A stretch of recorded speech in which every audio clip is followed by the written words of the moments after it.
Vince Edwards and Will Struckman truly lived the dream of the combat infantryman. Although some of those tours were extremely volatile, I think both men would explain their time in the Army as being almost exactly what they signed up for. And trust me, not everyone can say that. I served in an infantry unit.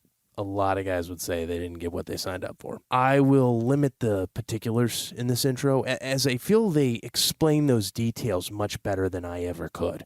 I'll admit that this was an extremely entertaining podcast for me, and there was something so incredibly refreshing about their separate styles of storytelling.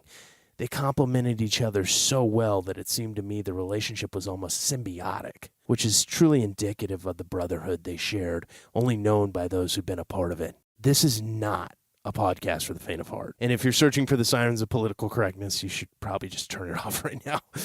But I believe that this is one of the best looks you'll get into what it's like to be a grunt from two enlisted men that were able to take even the darkest of situations and somehow make them a bit lighter. If you're a civilian, you might not understand that, but the model in the infantry unit is laughing is better than crying.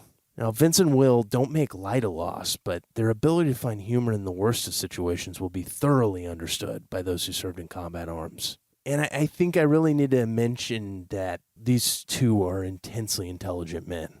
Since they've gotten out of the Army, they've committed themselves to creating swim-safe hearing protection in the form of wind-resistant earbuds called Capella Audio, and we'll provide a link in the description so you can check that out and all they've got going on there. And I think they'd admit that even though it's an extremely arduous undertaking, they're fully committed to creating the world's most reliable communication systems. And if anybody can do it, these two can. But I've already said way too much, as usual. Here they are, without further ado, Vince Edwards and Will Struckman. The Veterans Project is a comprehensive essay capturing the legacies of our warfighters, caregivers, and civilians who have stepped forward in defense of our patriotic principles in an effort to capture their stories and to never forget the staggering sacrifices of our nation's finest. This is the Veterans Project podcast, where our legacies are the mission. Here's your host, Tim Kay. Welcome to the Veterans Project podcast. My name is Tim Kay, your host as always. Today we've got a couple of our friend Donald McAllister, Command Sergeant Major, 82nd Airborne. We got his buddies who served with him, Vince Edwards. Why am I waving? This is a podcast, stupid. And William Struckman. Off to a great start. We're rolling. Start. We are rolling. Guys, thanks for being with me here. It's a pleasure to be here. Thanks for having us. Appreciate it, man. Yeah, man, we're glad to have you. So you guys are both local to Fayetteville?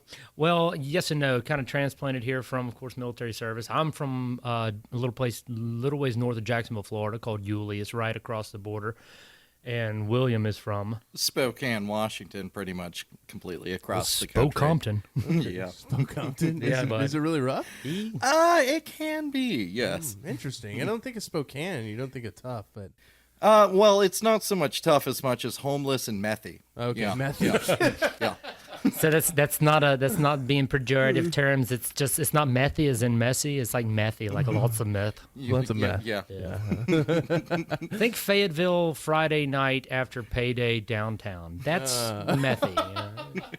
Yeah. You're an alien. People call it Fayette Stan out here. Well, And Vietnam. Vietnam is the old school one. Stan, okay. Yeah, Vietnam. I am for sure, man. I mean, it does get rather dicey if you're not careful. Yeah. I mean, I've got a brand new truck outside that's got a bullet hole in the side of it from coming home on Yadkin Road. I'm just saying. Really? Yeah. yeah. I bought it and I was coming back from the airfield a while back. I fly helicopters too. Okay. And I was coming back from the airfield and some dude just randomly blew out. He and his buddy blew out of a parking lot. I don't know if they robbed the place or what they did, but shot across Yadkin Road. Anybody that's from Fayetteville knows what you're talking about when you say Yadkin Road. And he reached back with a pistol and was aiming back at the store he had just left.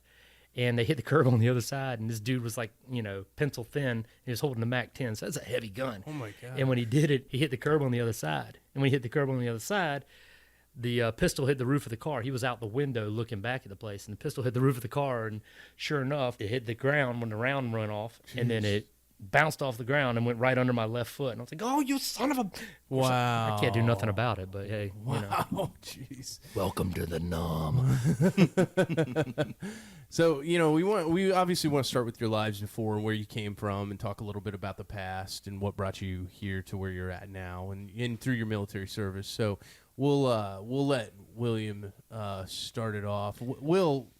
Will, yeah, Mm-hmm. I know. Because listen, I know Vince's story is going to be like 2 days long. Oh yeah, So, Truth. no, wrong. So I want to hear, William, what brought you into the military? Can you kind of talk about how you grew up and what led you here? Absolutely. So as far as my father's considered, I was growing up like backwoods and with a lot of good, deep morals and stuff like that. So the military was kind of aimed towards me.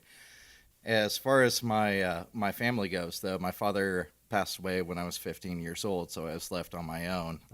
Did a lot of construction and things like that nature. As I got older, I figured that I needed college and a better foundation for myself. So I joined the military. It was kind of almost perfect for me to get into. And from there, after the military, this guy showed me a project that he was working on where he attached some hearing protection to some earbuds, and I saw a huge project in that, and I really developed on it, but we'll get into that later.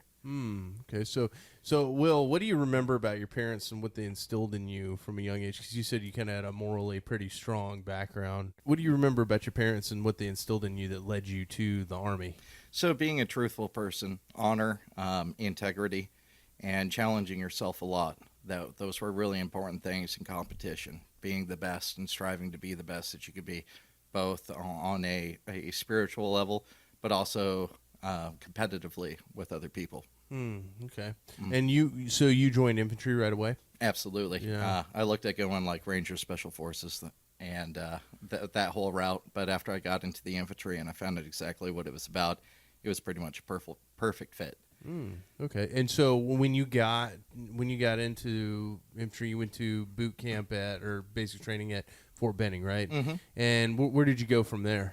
So from Benning, I went to 3rd ID over at Fort Stewart, which is in southern Georgia. And that was my home for my entire time that I was in service. But back then, if you weren't training, then you were going on rotation to go overseas. So it was a really fast-paced and competitive place to be. It was phenomenal. You liked it? Oh, yeah. Yeah. Vince, over to you, man. What's that? He's been waving again like an idiot. First of all, I love those flagged out silkies. Oh, Those yeah, are beautiful. dude. Yeah, I mean, it's always keep it patriot, keep it happy about America, man. It's the greatest place on the planet to live. Yeah. It's amazing. I mean, even with times right now, it's still better than every place else. Yeah, I promise. definitely. Agree. I mean, I was telling, we were talking about that stat earlier, 4% of the world population actually lives in a real democracy. I mean, that's stunning, man, when you think about it. We're losing, in a lot of places are losing that completely. Yeah. So, we are privileged, all of us, to have, fought for one of the greatest fighting forces the planet's ever seen. Yes, sir. Vince, what led you? Did you kind of follow a parallel path? Well, mine was a little different, to be honest with you. It came in and before... It was in 2001 when I came in, and I came in like May of 2001. I joined the Florida before Army. September 11th. Yeah. So my entire goal is I wanted to fly helicopters. So I started off in the Florida Army National Guard, and I used to fix Apaches, and that was literally the most boring thing you can ever do. You're a penguin. Yeah. You have wings, but you can't fly. It's dumb. It's not as cool as you thought it was. Nowhere near. And I came in under the guys that you're going to go and you're going to be a warrant officer and we're going to send you to fly helicopters. And you know how the Army is, man. Once they got you, they don't care. They got you. You're there. Oh, yeah. So when I found out after we had started the invasion, we did 9/11, we were all activated, and it was a pretty hairy time for a little while here, especially in Jacksonville. I mean, it's not like it's dangerous, but at the same time, we didn't know what was going to go on. And we were fixing birds and getting them in the air. And then I found out after we were kicking off the invasion in Iraq that my unit was going to Bosnia. I mean, Why am I going to go to Bosnia, man? Dudes are over there putting foot to ass in Iraq and Afghanistan. We're going to Bosnia. We're in Apaches. Yeah. Where are we going? We're to Bosnia. We're going to shoot friggin' tomatoes at people from a 30 millimeter. You guys are crazy. So I right after that, in 2003, I decided to reclass, and I reclassed and went active duty. I wanted to be an infantryman because if I'm going to be in a fight, I want to be in the fight. You know, if you're going to fight, fight. So did that, went to Fort Campbell, deployed in 05 and 06, met my wife, Jessica, while we were deployed. Then we went from Campbell to Stewart, and I went to 3rd Infantry Division and linked up with this weirdo over here. Broken TVs. Yeah, man, I'm telling you, dude, it was absolutely amazing. Some of the best soldiers I ever had. I love my boys in the Deuce. I love my guys that were Rakasans with me. But I'll tell you, as far as just straight up hold them down by the neck and make sure that all your boys come home, my boys in 3rd ID were all over it.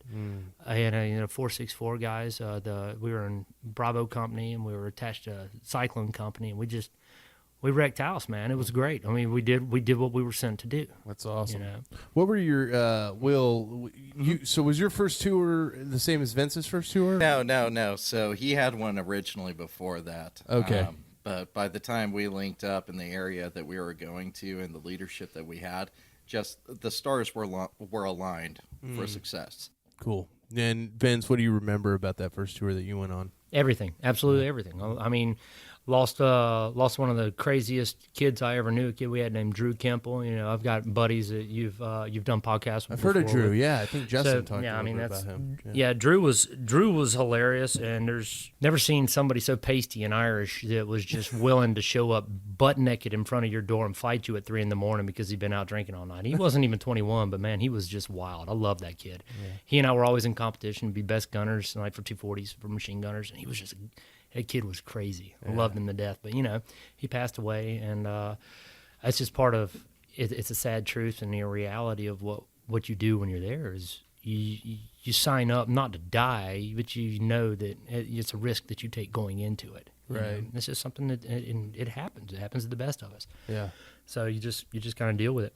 What was your particular? What were you guys tasked out to do when you were? So the first time we were there, and we were Angel Company 3187 first time, and we were detached from the rest of the battalion, and our company went and we did we basically guarded what was known as FOB Union 3. It was in the green zone, and it was where we held the trial for Saddam Hussein. It was very high profile, but fortunately it was a great unit, squared away guys, and my NCOs were on point. All my Joes were awesome. Everybody that I had was just really good guys. I feel like I was like the most lackluster guy that we had there. Everybody else was outstanding. They were just really good, locked on dudes. At the same time, we did that, we finished, and then we moved north to Tikrit, and we took over a battle space for the actual city of Tikrit with a artillery battalion, which, not to knock on my artillery guys, but being an infantry guy in an infantry company stationed with an artillery battery is just everybody's infantry till it's time to do infantry stuff, you know? And it becomes a pain, but I mean, we still love the guys. You know, they're part of our team. That's where I met my wife. I mean, best damn thing that ever happened to me. You met her in Iraq? Yeah, as a matter of fact, she was our interrogator. She was a little. So in Iraq and an interrogator. Yeah, and then you married her? Stupid, you know. I mean, dumb. You know, dumb as hell. I mean, my wife. You do make some bad decisions, dude. Tell me about it, man. I swear to God, dude. I'll tell you, I proposed to her and I was drunk. That's I think the only reason I had the balls, honestly, to propose to her because they damn Grey Goose, man. I'm telling you, it'll get you every time. But no, man, she's an absolute monster, dude. I mean, you never know it looking at her, talking to her, but I've seen her make men cry. Yeah, just talking to them. You know, and I hated her. God, I hated her so much at first because we go out and we catch a bad guy, right? Mm-hmm. We catch the bad guy and we bring him back in, and you know, a couple of times I got hit. We get hit by IEDs, and I remember this one guy. He was like freaking 285 years old, dude. I don't know what the hell he was doing out there. I don't know who, somebody just propped him up out there. And so we went by this bus station, and he wasn't standing in the bus station. We knew he was waiting for a bus, but he's like 100 yards from it. And I remember looking at my guys, and Javon Howard and Eric Hilmo and my I'm not gonna mention his name because he's in some heat right now. So we're riding in the Humvee. I remember, I see this guy standing outside. This dude's got some Coke bottles, dude. These are thick glasses. This dude should have seen the future. You know, they were so damn thick. I was like, what is he looking at? He's got to see what's about to happen. I remember looking at Howard. Howard's on the gun. And I said, Howard, dude, if we get hit, shoot that dude right there. And he's like, yeah, man. I mean, he's a third ID guy. He's just, he was an awesome guy. And I was like, yeah, man, if we get hit, I'm going to burn that dude down. I'm like, all right, we'll see. Okay. And we rolled by this, the bus station, right? After we had passed this guy up, and we'd asked him, like, hey, man, what's going on up here? I remember it rained that morning. He said, blah, blah, blah, blah, blah, blah. I didn't understand what the hell he was saying. Yeah. So he went on and we moved by. The lieutenant's vehicle moved out, and then the secondary vehicle moved out, and I was in the third vehicle. And we got hit. Wow. It rolled us up on our side, and I floored it. And I remember Howard, who was just ready to, he was going to mow down the earth. I looked down behind me, and I'm trying to get the vehicle back on two wheels. My RTO, Helmo's in the back. He was our fister. He said, Vinny, hit the gas. I'm like, bro, it don't go no faster. And I'm looking at Howard. Instead of being on we had an M60 Delta old school. Yeah. And instead of him being up, you know, I'm going to chop him down, dude. I don't blame him. It's smart to do this. But he jumped down inside the Humvee, pulled himself down, and he grabbed that big hump in the middle of the Humvee and was hanging on for dear life. And we drove out the kill zone, and we got out the kill zone. I'll never forget looking at that guy, the TC, the base plate for the round, the bottom of the round that blew us up on the IED goes through the roof or the hood of the Humvee. Just ka-doom! Wow. I'm like, hey man, watch out! And I went out and we went out and grabbed the guy, brought him back and put him in the vehicle, zip tied him, got him out there, replaced the tires. Dude, we were like NASCAR pit cars at that point. We've been hit so many times we could change out a tire fast. We were fast about it. And so I bring him back. I put him in there. I give him to the interrogator, a.k.a. my Jessica. And she's in there for like 3 minutes. This dude is confused as hell. He's old, and he's already been taken from the north part of the crit. He's probably never left there. Right. We bring him back, and dude's like, Jess is like, why'd you bring me this guy? I said, that was the guy that was standing there. I'm like, she goes, well, he didn't have anything to do with it. I said, but he knew he was there. She goes, you think anybody's going to tell you they know there's a bomb there? They're going to kill him, too. And I'm like, well, that's dumb. Well, he should have said something. I mean, would you say anything? I'm like, I don't know. I hope so. But you know, you're probably right. So we let him go. You know, he didn't have anything to do with it. He's 400 years old, dude. I'm surprised he didn't fart dust whenever it blew up. He probably did. We just didn't see it. It was scary. But anyway. Yeah. So how long was that tour? The first one I did was 12. 12, okay. And then my right hand, old Dorter Solchek over here, William, our second tour was 15 months. Okay. But we got pretty squirrely. Yeah. We got pretty gamey out there, man. We were cagey as hell. William, what are your memories of that tour? Oh, well, that deployment, we had a spectacular mission. So I would have never expected for a regular infantry unit to be where we were. It was pretty spectacular. So not only was our mission to capture a city and get their shit together, but to also catch pretty much every and any bad guy that came across any list. There were dudes that we caught that people had been looking for since the beginning of the war that we were able to find. And it was absolutely spectacular and unreal to be able to... Oh, yeah, man. Good old Abu. Abu Narjis. Yeah, man. So it was an absolute amazing experience to have, to be able to do things that most other people during that time never even had a chance or opportunity to do anything like that. And we were actually on the front lines of what even like some special forces teams and stuff would have been wanting to do. We actually got to accomplish. Yeah, no, man, we even got to fight some of the biggest snipers that were over there that you actually got in briefings on before you even left the country, that these guys were out there. Wow. And we got to fight them and win.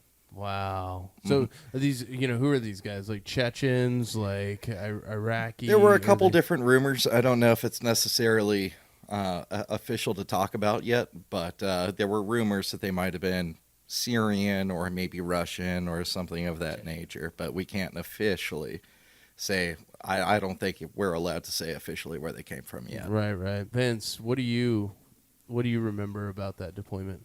There was a lot, man. I was a young NCO when I got there. The biggest thing was finding my own path on how I was going to be a leader, how I was going to teach my guys, how I was going to get everybody home.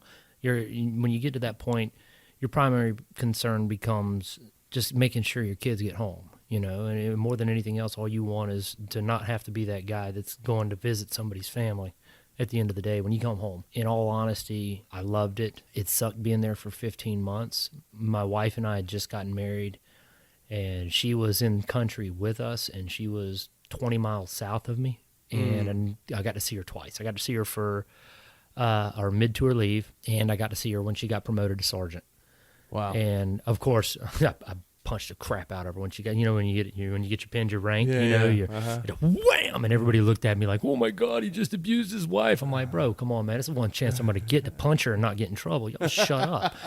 So, yeah, that happened, but it was such a great mission. Will's right. I mean, some of the best guys, and I love my Rocketsons, don't get me wrong. I love my kids from the Deuce, but man, them guys that I work with and in 464. I mean, Serrano, my platoon sergeant. Not just that, but also just the mission set that we the got. mission set. Dude, I mean, we were literally catching spies and stuff from around the world, man. It was wild. I mean, it was one of those where you don't think about you don't think about it when you're in it, but we were getting intel from outside sources. We were getting intel from operational guys that we can't talk about. Right. And we would get actionable intel, and we would go, and they'd be like, hey, this guy's going to be here at this time. We need you over here at this time. We're like, okay, Roger. And we'd go. Solder City went nuts. We were in a place called Rosala. It was just south of Biop, and it was just as wild where we were at, I mean, I'll solder. So we lost to Brad. Had one of our Bradleys get hit, and that was probably, if you want to talk about the most memorable thing out of all of it, was the night that we lost that. We had 5 kids total pass away. Jeez, wow. 4 of them died there, and 1 went septic, and McCoy went septic, and Walter Reed and passed away about like a month later, I want to say. Yeah, Arrows Market was the other really morbid thing that happened. Yeah, we lost those kids. Bradley burned. Me, the platoon sergeant, the PL, pulled what we could out of them. We were only able to extract 3 of them because the turret melted around another one, and we couldn't get them out. We didn't have body bags. We had to run bed sheets from a house next door. I don't want to get too further into that just because there's a lot of stuff in there that I don't want to talk about, at least on record. And then when we had the Arrows Market go off when. What was that, Will? You tell that one, man. Jesus, I think that was like 170, 180 people ended up getting. It was an unreal number of personnel. What happened was, what are those guys? Jay Shamati tried to blame AQI, Al-Qaeda Iraq, I think it was, or one of the other cells. Well, the Sunnis and Shiites, Sunni- they didn't want to fight us anymore because, again, we were whooping ass. We were winning. Mm-hmm. And so they didn't want to have anything to do with us. Right. So to try and revalitize the area to fight at least anybody or anything, they staged an incident where they loaded up a bomb in a vehicle and blew it off in a busy market, and they tried to make it appear that it was a false flag. Is exactly what it was. It was a false flag. Precisely what they did. Wow. Yeah, they false flagged one of their own combatants to try and revitalize the area into fighting us. Jeez. And it turned out totally. Oh brutal. God, that was just terrible. Yeah. I mean, I don't mean to chuckle when I say terrible, but my God, dude, when you talk about absolute carnage, that was. I mean, there was people who were vaporized. Vaporized. I mean, hit them with it was like a 200-pound HME bomb. Wow. Just absolutely huge. They filled the entire trunk with it and blew it, and it vaporized people. There was a lady there trying to pick up what part she had of her kids, and just scoop them up, and she's sobbing her eyes out. I mean, what can you do? You're wading up to your ankles in what was left of people. Oh, I've never had a command call before where it's, hey, check your boots and leave them outside for pieces of meat. Yeah. Because it'll rot in your room. Yeah. Wow. Yeah. Wow. Mm-hmm. That's heavy. What do you remember about that call? You guys were nearby, or were you on? Where were you at when that We happened? QRF'd on that one. Yeah, Okay. yeah. Same thing with the Bradley that went off. It was a QRF, and they didn't tell us that it was one of our vehicles that got hit. They didn't want us freaking out or panicking or anything like that. So there's a truck hit. It's on fire. Here's your mission set. Let's go out there and do it. What was your feeling when you got there, Will? Oh, it was, oh my God. Oh my God, I can't believe this is happening. Well, just to see a Bradley on fire like that is unreal itself.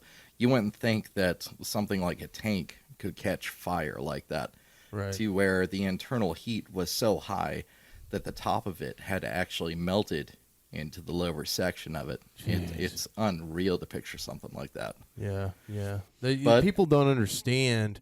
I mean, you can address sacrifice all day, but then the actual tangible sacrifice that's made, and Now- the pain and the you go through. Well, I'll tell you that as far as the pain goes, you don't have time to deal with that right then and there. Yeah.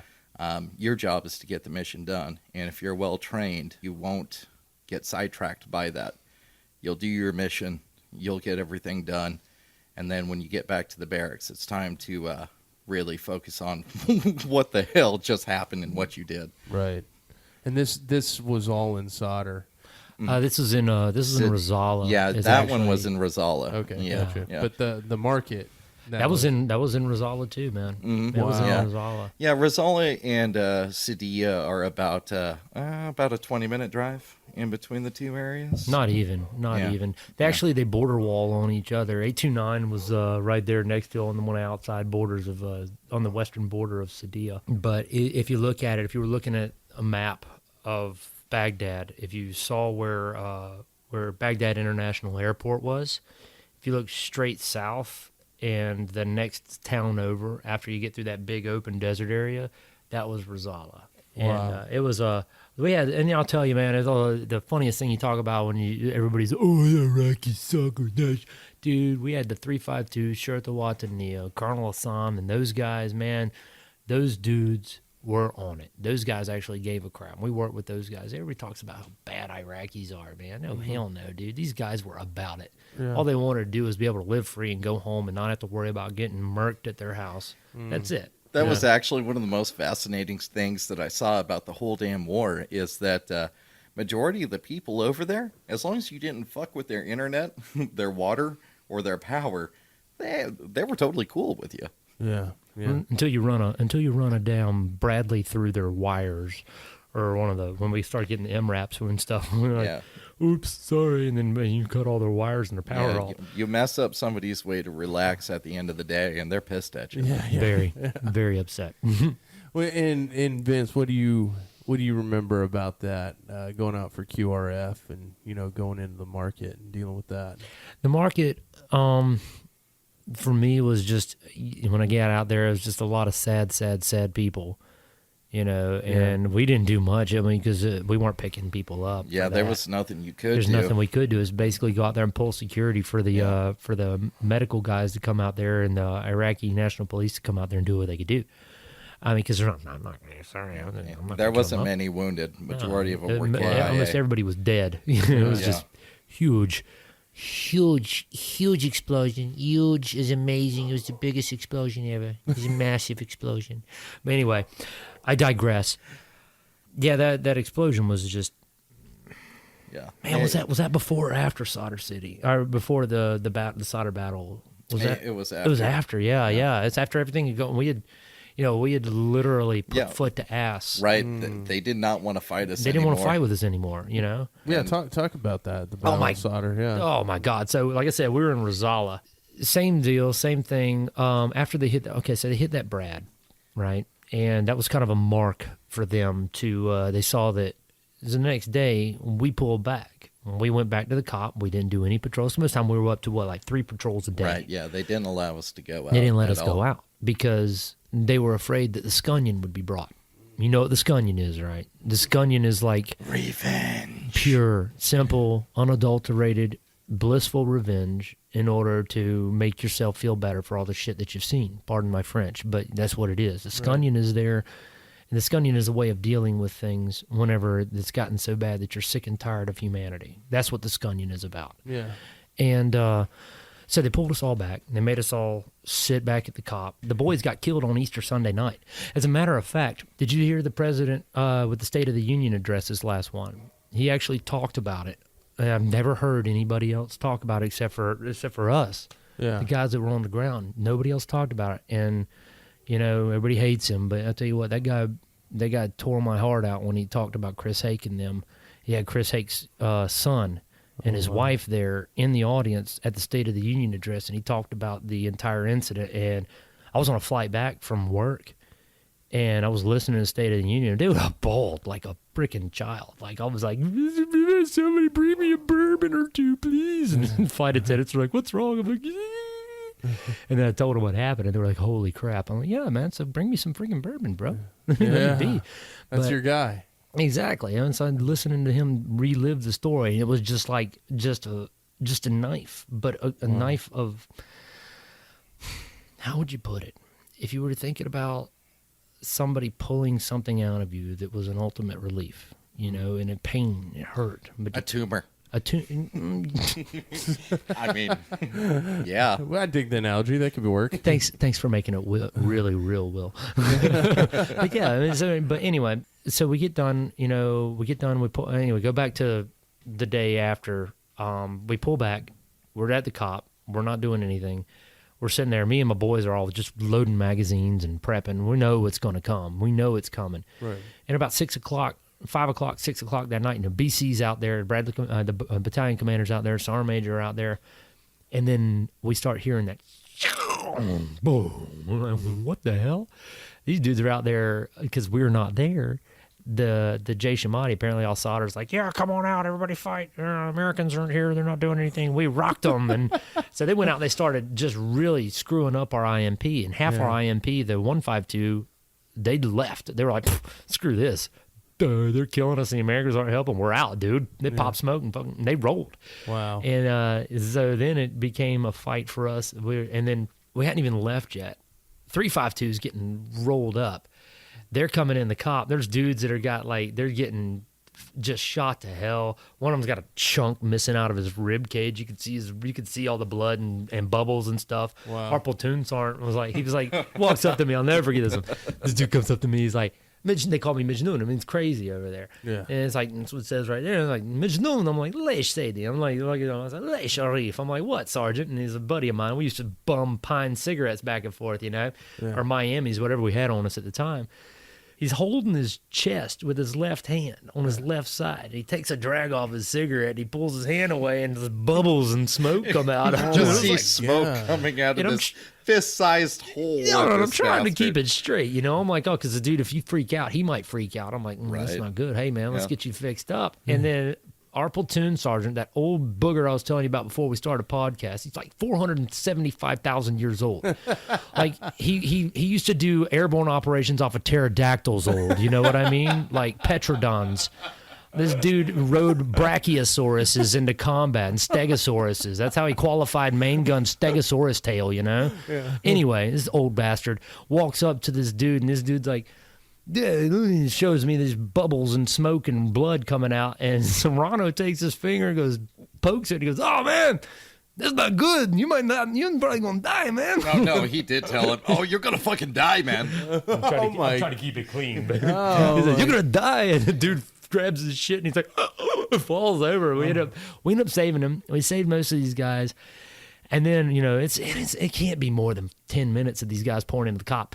And we're you know, trying to stabilize them, get them ready for medical evac. We're gonna bring them all back to Falcon and get them set and get them taken care of. And this, all of a sudden, we start taking 60 fire. These dudes are dropping 60 millimeter mortars on a cop. I mean, just dropping them on us. Wow. Like and we're there behind a school, so we can't do anything. We can't shoot through the school. I mean, not that there's kids in there because, you know, but whatever. I can't get up there with a 50 cal just blasting away. So they take the Brads and maneuver around them and scorch earth those dudes and burn them down. And then the Brads are rolling back in, and we're gearing up, you know. I mean, I'm barely in any kind of a uniform. I have shoes, and I got some pants on, and I got a plate carrier, and a helmet and nods, and that. I'm like, and then throw on my mic, throw on my radio, and everything else, and we go out, dude, and we stayed out until the sun came up the next day, and we just, dude. Yeah. I mean, yeah, like we did the dude. We dispensed justice. Yeah. Will, what do you remember that? Oh, dear God, yeah. Yeah. That was a good time for the whole platoon, man. Yeah, did you personally, did you enjoy yourself out there? Yes. Yeah. Yes, absolutely. There is nothing like, so I think a lot of the guys that have the sad war stories are people this is gonna sound like shit. No, you're right. You're right. So You're right. whatever, you weren't that good at your job. If a bunch of your guys got fucked up, maybe you should have trained better. Well, Or- it's not just that though. Their situation, I mean, circumstances happen, but at the same time, a lot of those IEDs and a lot of stuff like that, like we read the situations and scenarios, and we came out on top. A place where almost everybody else who came through our area, they got messed up, and we didn't. Yeah. And that wasn't just luck. No, certainly not. Well, that was- I'll tell you, and this is just me, if you don't mind. I think a lot of it has to do, the guys with that get PTSD and they get sad and they get hurt, or they hurt themselves.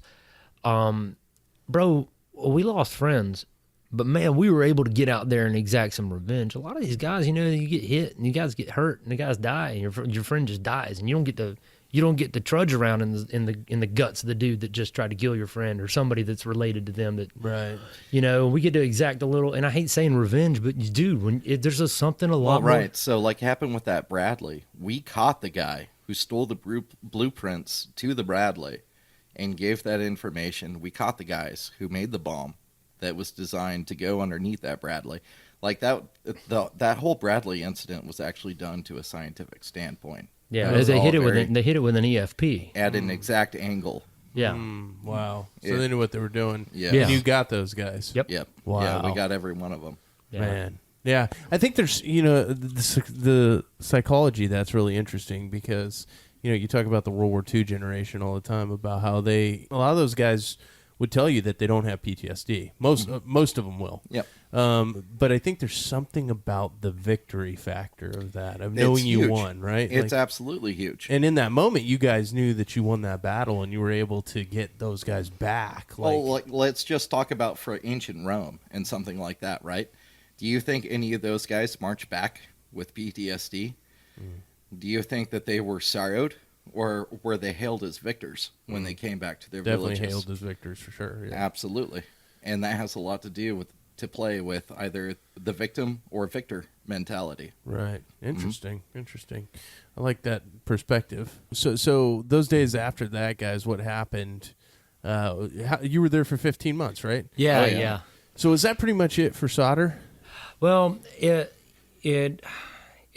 quieted down a lot. Yeah. After that, Which was an amazing thing, too, though, because we also got to see, females driving around Yeah. without hijabs. Yeah. We had the first bank open back up. Yeah, the in first Sadia. bank from all of Iraq. The first bank to open up was in Sadia, which was one That of the neighboring most place, dangerous yeah. areas there was. And we got it together. You and guys- it was amazing to see that accomplishment. That's really cool. You guys talked about Third ID. The culture's a little different there. Oh yeah. Yeah. Oh yeah.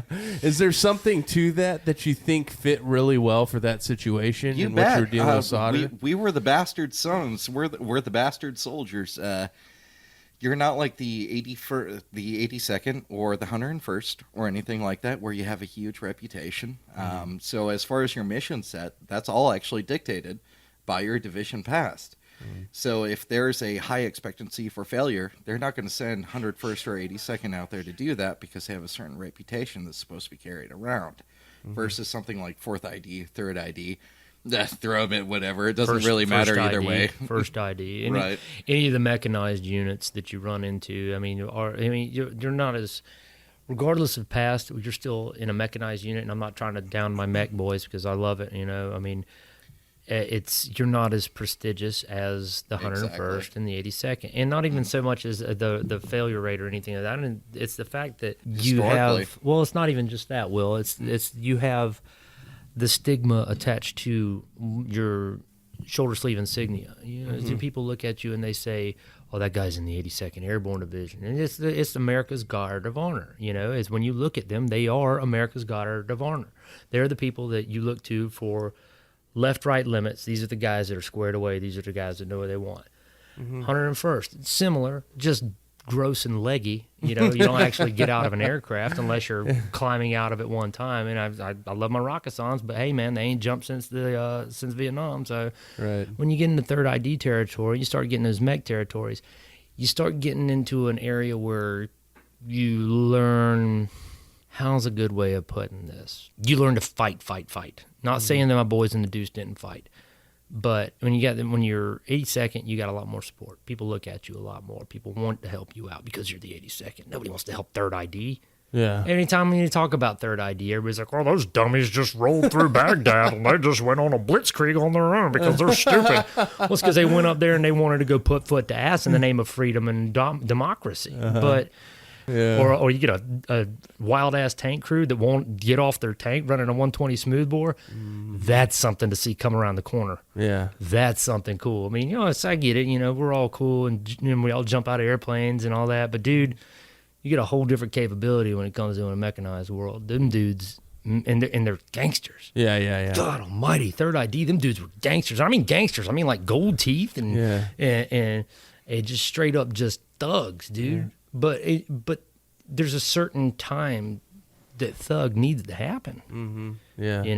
Yeah. I mean, everybody's looking at Mac over there because Mac's a sergeant major of a prestigious unit. There's sometimes when you need to be dress, and there's sometimes when you need to be gangster as hell. Mm-hmm. And when you're gangster as hell, and people know it, they tend to screw with you a lot less. Yeah. And when they do, as previously stated, they know the scunion is coming. Mm-hmm. I mean, that's just how it goes. I mean, yeah, what you were able to deliver in a place where Oh, most God. people were scared to go. I mean, Yeah. you hear people talk about Solder City like that's ghost town. Yeah. Like, you don't want to go there. They were. So even as far as like what we were considered, we weren't actually even considered infantry. We're actually called a task force. Yeah, they had us as a task force gambler was what we were called. Right. Okay. I've heard of that. It's a joint force unit that we were. So you had tanks, you had Bradleys, you had light infantry, and mechanized infantry into one unit. So as far as like mission accomplishment, Oh, that's there was combined arms battalion, but yeah. There was literally, as far as the company's considered, you have everything of every style All of in it. one little compartment. Interesting. Bro, I tell you, the best thing in the world when you're pinned down, there's bad dudes all over the roof, and you see an Abrams come around power sliding around the turn. Yeah. Yeah, that's And cool. in the TC up on top of it with a manual gun just going. I'm like, oh my god, this is what we call the murder boner. Mac, do you remember murder boners? He's like my Deborah in the studio here. Yeah, He's you're like never- Howard Stern's Deborah, except for cuter. He's not even paying attention. So, what do you remember about the rest of that tour? It was 15 months? Yeah, it was 15 months. A lot of it was really fantastic. My first deployment, man, it was busy, and we got just so much accomplished. My second deployment was absolutely terrible, boring as hell, but there was no contact or combat or anything like that. But as far as my first deployment goes, it was day in, day out. More than anything, I remember it being very, very tiring, because as far as your mission sets, you were doing at least 2 missions a day, and at least. And if you were doing security for the combat outpost, then you at least were doing another mission besides that. Wow. So, yeah, you could have 8 hours of security and, BT dubs. You're going out on mission in 45 minutes. Wow. Yeah, tired. Yeah. Now, what were your positions within the platoon? So I was a Bradley driver for a while. I was a saw gunner for a lot of it as well. And as far as being a saw gunner, I was in second squad, third squad. As far as our mission set was considered, you were either doing, man, it really rotated. We were so busy all the time. So Well, you were you in might second be the squad. lead. You were in second squad. Was Bailey second? Bailey was second squad. Yeah. So you were either doing raids or you were on the outpost security for a raid. And majority of the time, though, for our squad, we were on the outer security. How garbage it was in the back of the tracks was one of the first raids we ever did after we moved from our first cop to the second cop, a combat outpost. We went in a raid that was basically across the street from our cop, right? And did the whole debrief. Everybody's ready to go. We went through the op order. This is what's going to happen. We're going to go here. Edwards, your squad's on assault, and they're doing this, that, and the other. We're going to get to the house, and we're going to go in this way and that way. And the lieutenant's just talking it down, like lieutenants do. And, all hard and mighty, and I'm an amazing lieutenant. And so we get in the back of the Bradley. On the way there, the Bradleys get lost. I don't know if you've ever been in the back of a Bradley. I have, yeah. It's a box. It's a metal box. Sucks. It's terrible. It smells like diesel. You're I confused. just remember diesel like dripping all over my. Exactly. I was dude. like, I felt like I had just taken a swim and Dude, like it's hot. Cess. Hot, and you're already, it Yeah. smells, and you're lightheaded already. You're probably already lightheaded from being outside in Baghdad anyway. And then you You get out and the sun smacks you. Dude, it was dark. It was pitch dark. Pitch dark. No power in the town. No power anywhere in Oh, that so area. you were on a night mission? Yes, as night as hell. And when we get out of the back of the Bradley, and I get out, and I'm looking around. I'm like, I have no idea. I can't even see the other Bradleys. It's so damn dark. I'm like, where the hell are we at? I'm trying to look at my map. I got my GPS, which, by the way, in your metal box, your GPS never works when you're inside the back of that thing. You're sitting there, and you're like, oh, why don't you use a compass? Well, I'm sitting there with a compass, and you're on an all metal thing, and it's just spinning around like it's going in a whirlpool. I'm like, Jesus. So get out of the back of the Bradley, and I've got my map, my terrain map on where I'm supposed to be going, my print off, basically, of where we were going, our target, our op order on a target piece of paper, showing you where the target house is. And I'm looking at it, and I'm like trying to terrain orient. I'm like asking a private dude, shake that bush over there, see if it rattles on this piece of paper, man. I can't tell where we are. This lieutenant looks at me, he goes, Sergeant Edwards. I'm like, what, sir? He goes, what are you doing? I said, I'm trying to figure out where we are. I'm like, he says, you don't know where you are? I'm like, do you? He said, shut up. You're supposed to know where we are. I said, I don't know if you were on the same ride as I was, buddy, but you were up top, right? The lieutenant rides up top until it's time to dismount. Then he gets out, crawls out the back like some kind of magical rabbit. Yeah. And this dude still couldn't tell me where the hell I was. You don't know where we are, and you were up riding up top looking. How am I supposed to know where the hell we are, you asshat? Oh, dude, it was so confusing. I was just sitting there just like, bro, I don't know where the hell we're supposed to go. Is that the building? I'm like, why are you asking me? That might be the most stereotypical lieutenant. Just- story. Oh my god! No, just talking about the disorientation in the Bradleys, though. Like, if you're a driver, Yeah. okay, so this was by far the worst thing that And you I drove ever them, did. right, Will? Yes, that was the worst job that I had in the military. I would much rather walk 100 miles as a saw gunner in the middle of Baghdad than be a driver in the middle of July in Baghdad. That is the worst. Like, literal What to the about point. burning shit? Remember that? No, I'd take that. I Okay. would absolutely take that 100%. I'm talking about, like, the Bradleys get so hot as a driver because that engine, and in the middle of July, and that metal, if somebody did a temperature check of what your brain is reading, like they say that your brain starts to melt at 104 degrees, I guarantee you your brain is probably at 120 degrees. Like, you just naturally pass out because of the amount of heat and temperature and chemicals that you're huffing. I'll tell you. All in between. One of those Sunto watches. We got cool Sunto watches. You know, Yeah. they gave us all these monies, so they gave us Sunto watches, and it had a temperature indicator on it, and it'd tell you how hot you were. And the excuse was, well, you got to be able to monitor your soldiers and make sure it's not too hot. Dude, it's July in Baghdad. Are you stupid? Everybody's got the Weather Channel here. Are you dumb? Anyway, whatever. Also, it's war. Like, Yeah. like, Do well, guys, the 25 environmental conditions Bit of aren't a quite key right factor. for war. I don't know why it's so orange out here. That's from the dust in the air. It's Time silicon out, dust. boys. We Okay. can't fight today. We're not doing this. So I took that watch off one time because I don't need to know what time it is. Because God Almighty, we're not finished until we're done, and nobody cares anyway. Whatever, just go out there, and when you're done, you're done. Right. It's Yeah. not like you're doing it time to target. Totally. So not on this. So I take this watch off and I put it in the back of the Bradley, right next to the door, and the Sunto watch stopped at 140 degrees and then shut off in the back of the jeez. Bradley. And I was like, I came back and it wasn't working. I was like, well, I guess I killed that one, and you let it cool off, and apparently 140 degrees is the shut-off temperature for a Sunto. Now, Like, that's the back of the Bradley. That's the So back. as It's far not even as next the to the front, engine. Right. The It's front of the hotter up Bradley, there. you actually have an L-shaped engine all around you. For two sides of your body, from your front and to your right, you have an engine that surrounds you, plus the outside temperatures.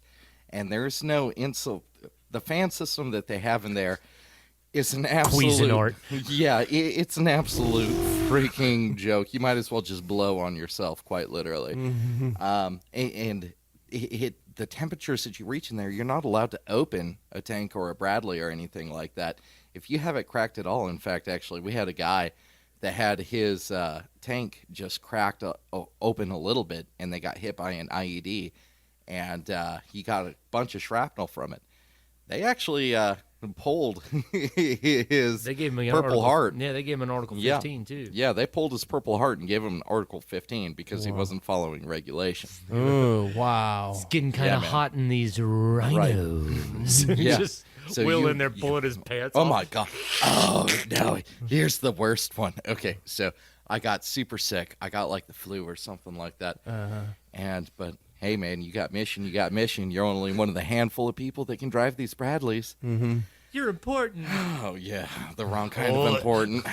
So I decided to take like a little bag with me because I figured I was gonna puke, and not a whole lot, just whatever I had in my system. Well, apparently, I vomit out all my insides into this PX bag that I have just sitting in my lap. It's 140 degrees inside this Bradley, and quite literally, this vomit is getting so hot that it is starting to burn my fucking legs.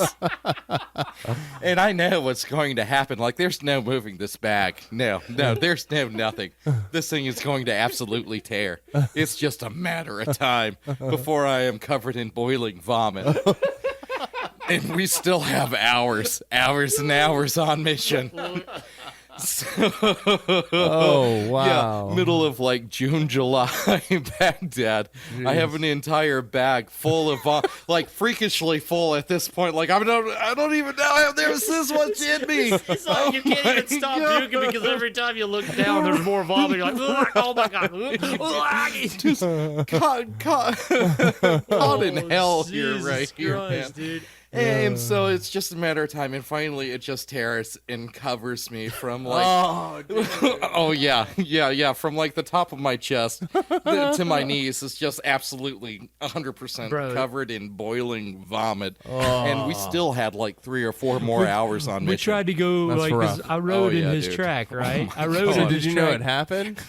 Yo, yeah. No, here's what happened. So, who was it? Swallow said something. Hey, man. Hey, this is a Samoan guy. He's like, hey, man, Struckman's sick. So, I don't know if you're going to be able to ride back in the back of the Bradley. So, that sounds that's dead on, dude. It's an amazing impersonation.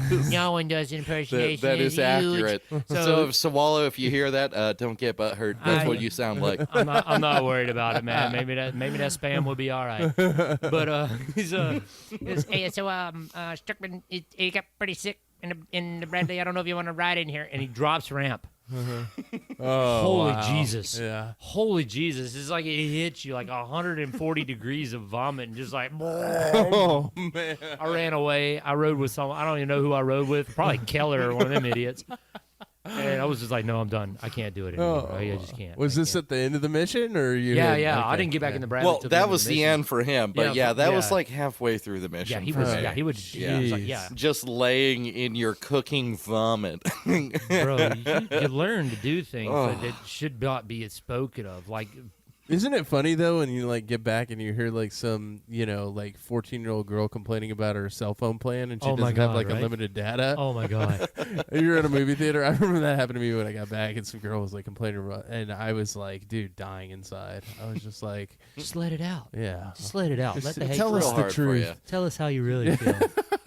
But it's that's real. Just one of those small things is a small example of combat, and yeah. just the suck. Not even getting shot at. No, just no. So sitting there F in that. misery. Yeah. so that's the our word. first cop that we went to,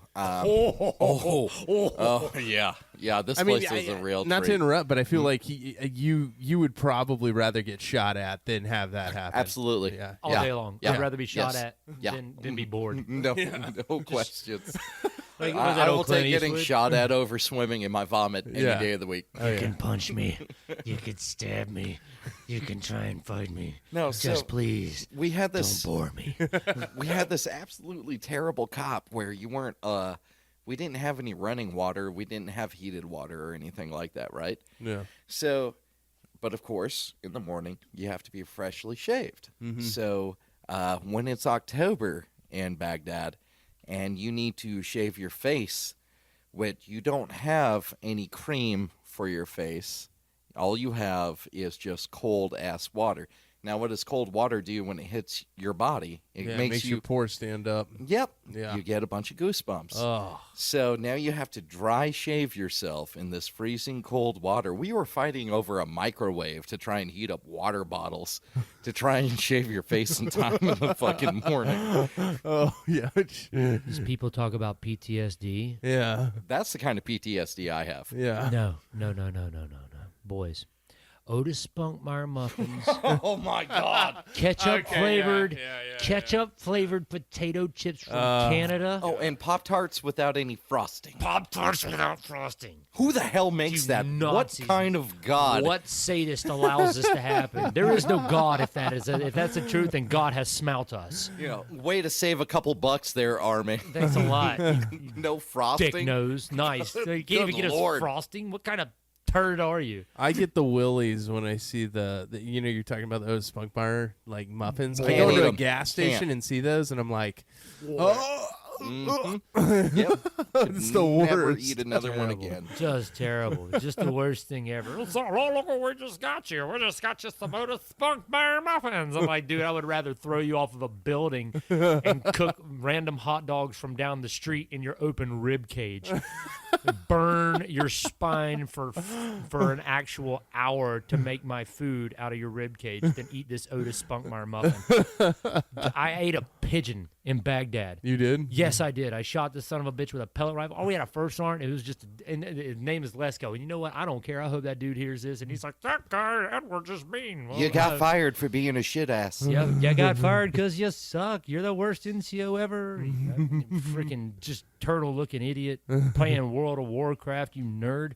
Never fed us. He really did. He got fired for playing World of Warcraft. Oh So my gosh. our cop was flooded. He got microgrants and refused to do out and go out and find somebody to pump out the shit water out of our cop. We were up to our shins eating in feces water when we got to eat food. If we weren't back in time from mission, the forward support company go dump all of our food outside the cop and just ride off. We come back, there's packs of dogs eating it. Dude, there's a lot of times I thought about just shooting people's dogs, or not people's dogs or wild dogs, but hell, I'd eat a dog, man. I'm not above that. I'm hungry. If I'm hungry, I'm Not hungry. those dogs. That would not be okay. I mean, they're eating better than us. You know, they were eating our food. Fair enough. But this guy, you know, he just never took care of us. He ended up getting fired for it. But that's the point, is this guy was like, he had cats.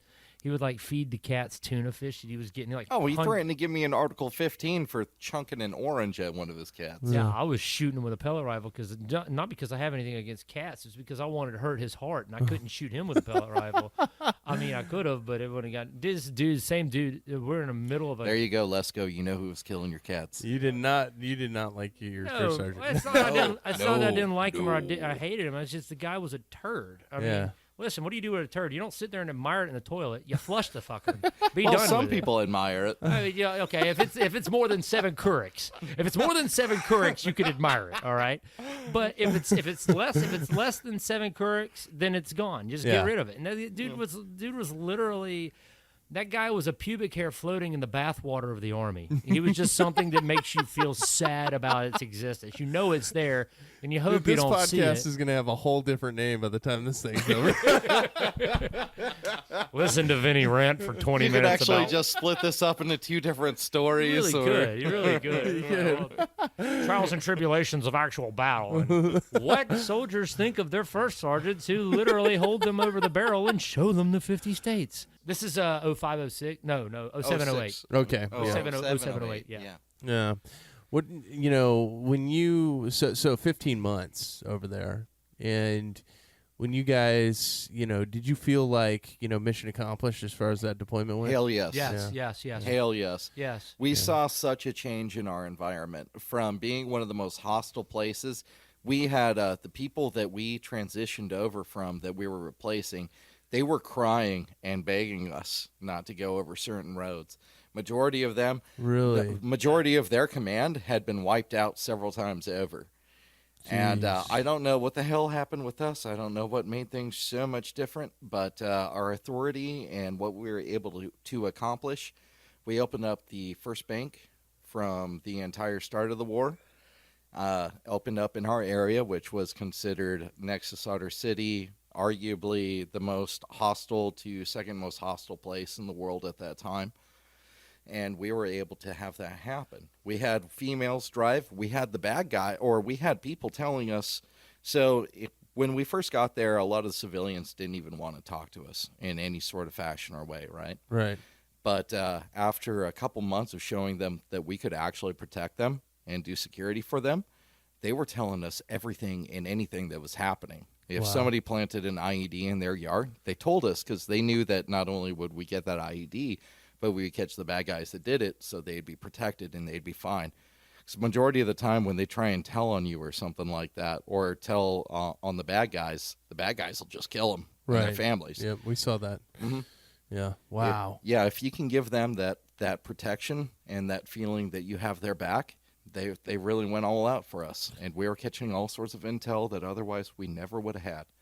You know, this is a truly valuable perspective, because you don't hear from many of the guys that were successful in Sauter City. You hear a lot of guys going like, I didn't even want to leave the exit ramp, like to go into that area. Like there was, I mean, I can't tell you how many countless times that, besides, some special operations troops that went in and just went on strike missions, or they just hit it or whatever. Like, I have several buddies from 10th Group that went in and, they were they had like all the Army's air support in the area and just, killed everything, Well, I think what Vince was talking about is that we had a platoon sergeant that he's from the 70s. Well, Yeah. This is a no bullshit guy, and he had our backs for anything and everything that happened. And I want to reiterate that we didn't spend time in Sauter City. We went Not like a whole lot of couple time in times. Sauter. Most of the time we were, but Baghdad, when you went, you took it to them. Yeah, well, Yes. I mean, but that's the thing is, most of the time when we did most of our fighting, we did it in an area called Razala And Sadia. and Sadia, and that was, I mean, you don't hear about it because it's not all Sauter's army. It was all Sauter's army, but it wasn't actual Sauter City. It was Razala and Sadia. But really rough areas. Yeah. I mean, it was outside of Sauter City. It was the two gnarliest places you could be in that entire country. And Not they even that, the entire world, actually. Yeah. Sauter City and Sadia were the two most hostile places in the entire planet at that time. Yeah. And it was just, I mean, once we locked up Sadia, we put them walls around it we talked about earlier. Alpha Company did pretty good in Sauter City, too. They got it on lock. And Deco did really gnarly in Sauter. Yeah. We had one of our Delta companies, and it's so in a Combined Arms Battalion is set up with Alpha and Bravo companies are primarily your infantry companies. Charlie and Delta companies are your tank companies. Echo companies are your engineers. Then you have your forward support company and whatever other special troop battalion attachments that you have from there are divvied out throughout the battalion. And what ended up happening, when we got there, they took our battalion and they moved us to Baghdad. Instead of us being down in Kalsu with the rest of the brigade, they needed a detachment, and they figured they'd take the best combined arms battalion that they had, move it to Baghdad, and basically attach us to whoever was there. At the point when we got there was first ID out of Germany. That was first Brigade, first ID, I want to say, and then it transitioned back over to 4th Brigade first ID out of Fort Riley. And those dudes were good. I got a couple buddies like Jake Tippett and a few of those other dudes I still stay in contact with, and Cacellos and those dudes. And they were squared away, dude. But the thing was they basically detached us and sent us down there. So we weren't even with the rest of our actual organic unit. Right. Completely detached. Wow. So we basically, because we were there at the right time, we'd get handed off. So when 1st Brigade 4th ID or 4th Brigade 1st ID left, we were handed off to 1st Brigade 4th ID, and they were lackluster. Yeah. I mean, to say the best about them, they were lackluster. That was the most frustrating thing. We were super accomplishable in our missions, but when we handed it off to the 4th ID, just everything we did went to shit. Bro. It was pointless. They came out and we're like, hey, they came to take over the COP, right? And we're like, hey, so we need the left seat, right seat ride with you guys. Everybody's listening here. If you don't know what left seat, right seat is, that's where you take your unit that's replacing you and you teach them about areas to go, where not to go, what's where. You know how it is. It's basically getting your guys a orientation that's not as formal. It helps the guys get a little bit of their feet underneath them so they know where they're at whenever things are going on. And we were like, hey, listen, guys, this is how this place is. Let us take you out and do this. And they're like, we've been in country for 3 months. We already know where we're at. And they were like down in Kalsu or someplace where there wasn't anything going on. Right. And we left, bro. Yeah. They lost it. They got schvotted. Yeah. Like, they Right. straight up schvotted. They got wrecked. Crushed, Yeah, dude. it was the same thing with Solder City. All of it got let go again. Yeah. After we got a hold of it for a little while, and then it was completely relinquished because of lack of proper command. Just because we got it to be a more chill area or something like that doesn't mean everything's A-okay and it's Yeah, good it's to just, go. people know not to come out there and Right. act stupid for a little So while. they put a unit that had no business being out there, but since the casualties were low and it wasn't considered a dangerous area anymore, they just put Joe Schmo out there, and they completely lost it. Do you remember the guy that got out of the Humvee?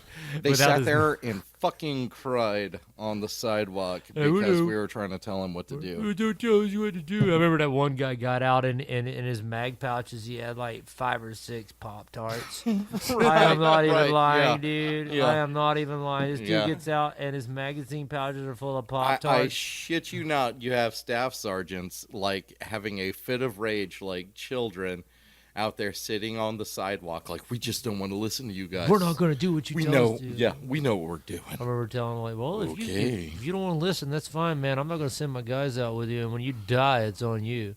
That's what happened. Don't be stupid. That's so bizarre. Stupid with 2 O's. Yeah. You know? Stupid. Extra stupid. Well, that's the whole thing about handing off footprints. It's really interesting how that works. So once you like secure an area or something like that, as far as big armies considered, they see it as, oh, well, that area is secure. It's no longer dangerous. Yeah. We can just put anybody out here. That's not necessarily the case.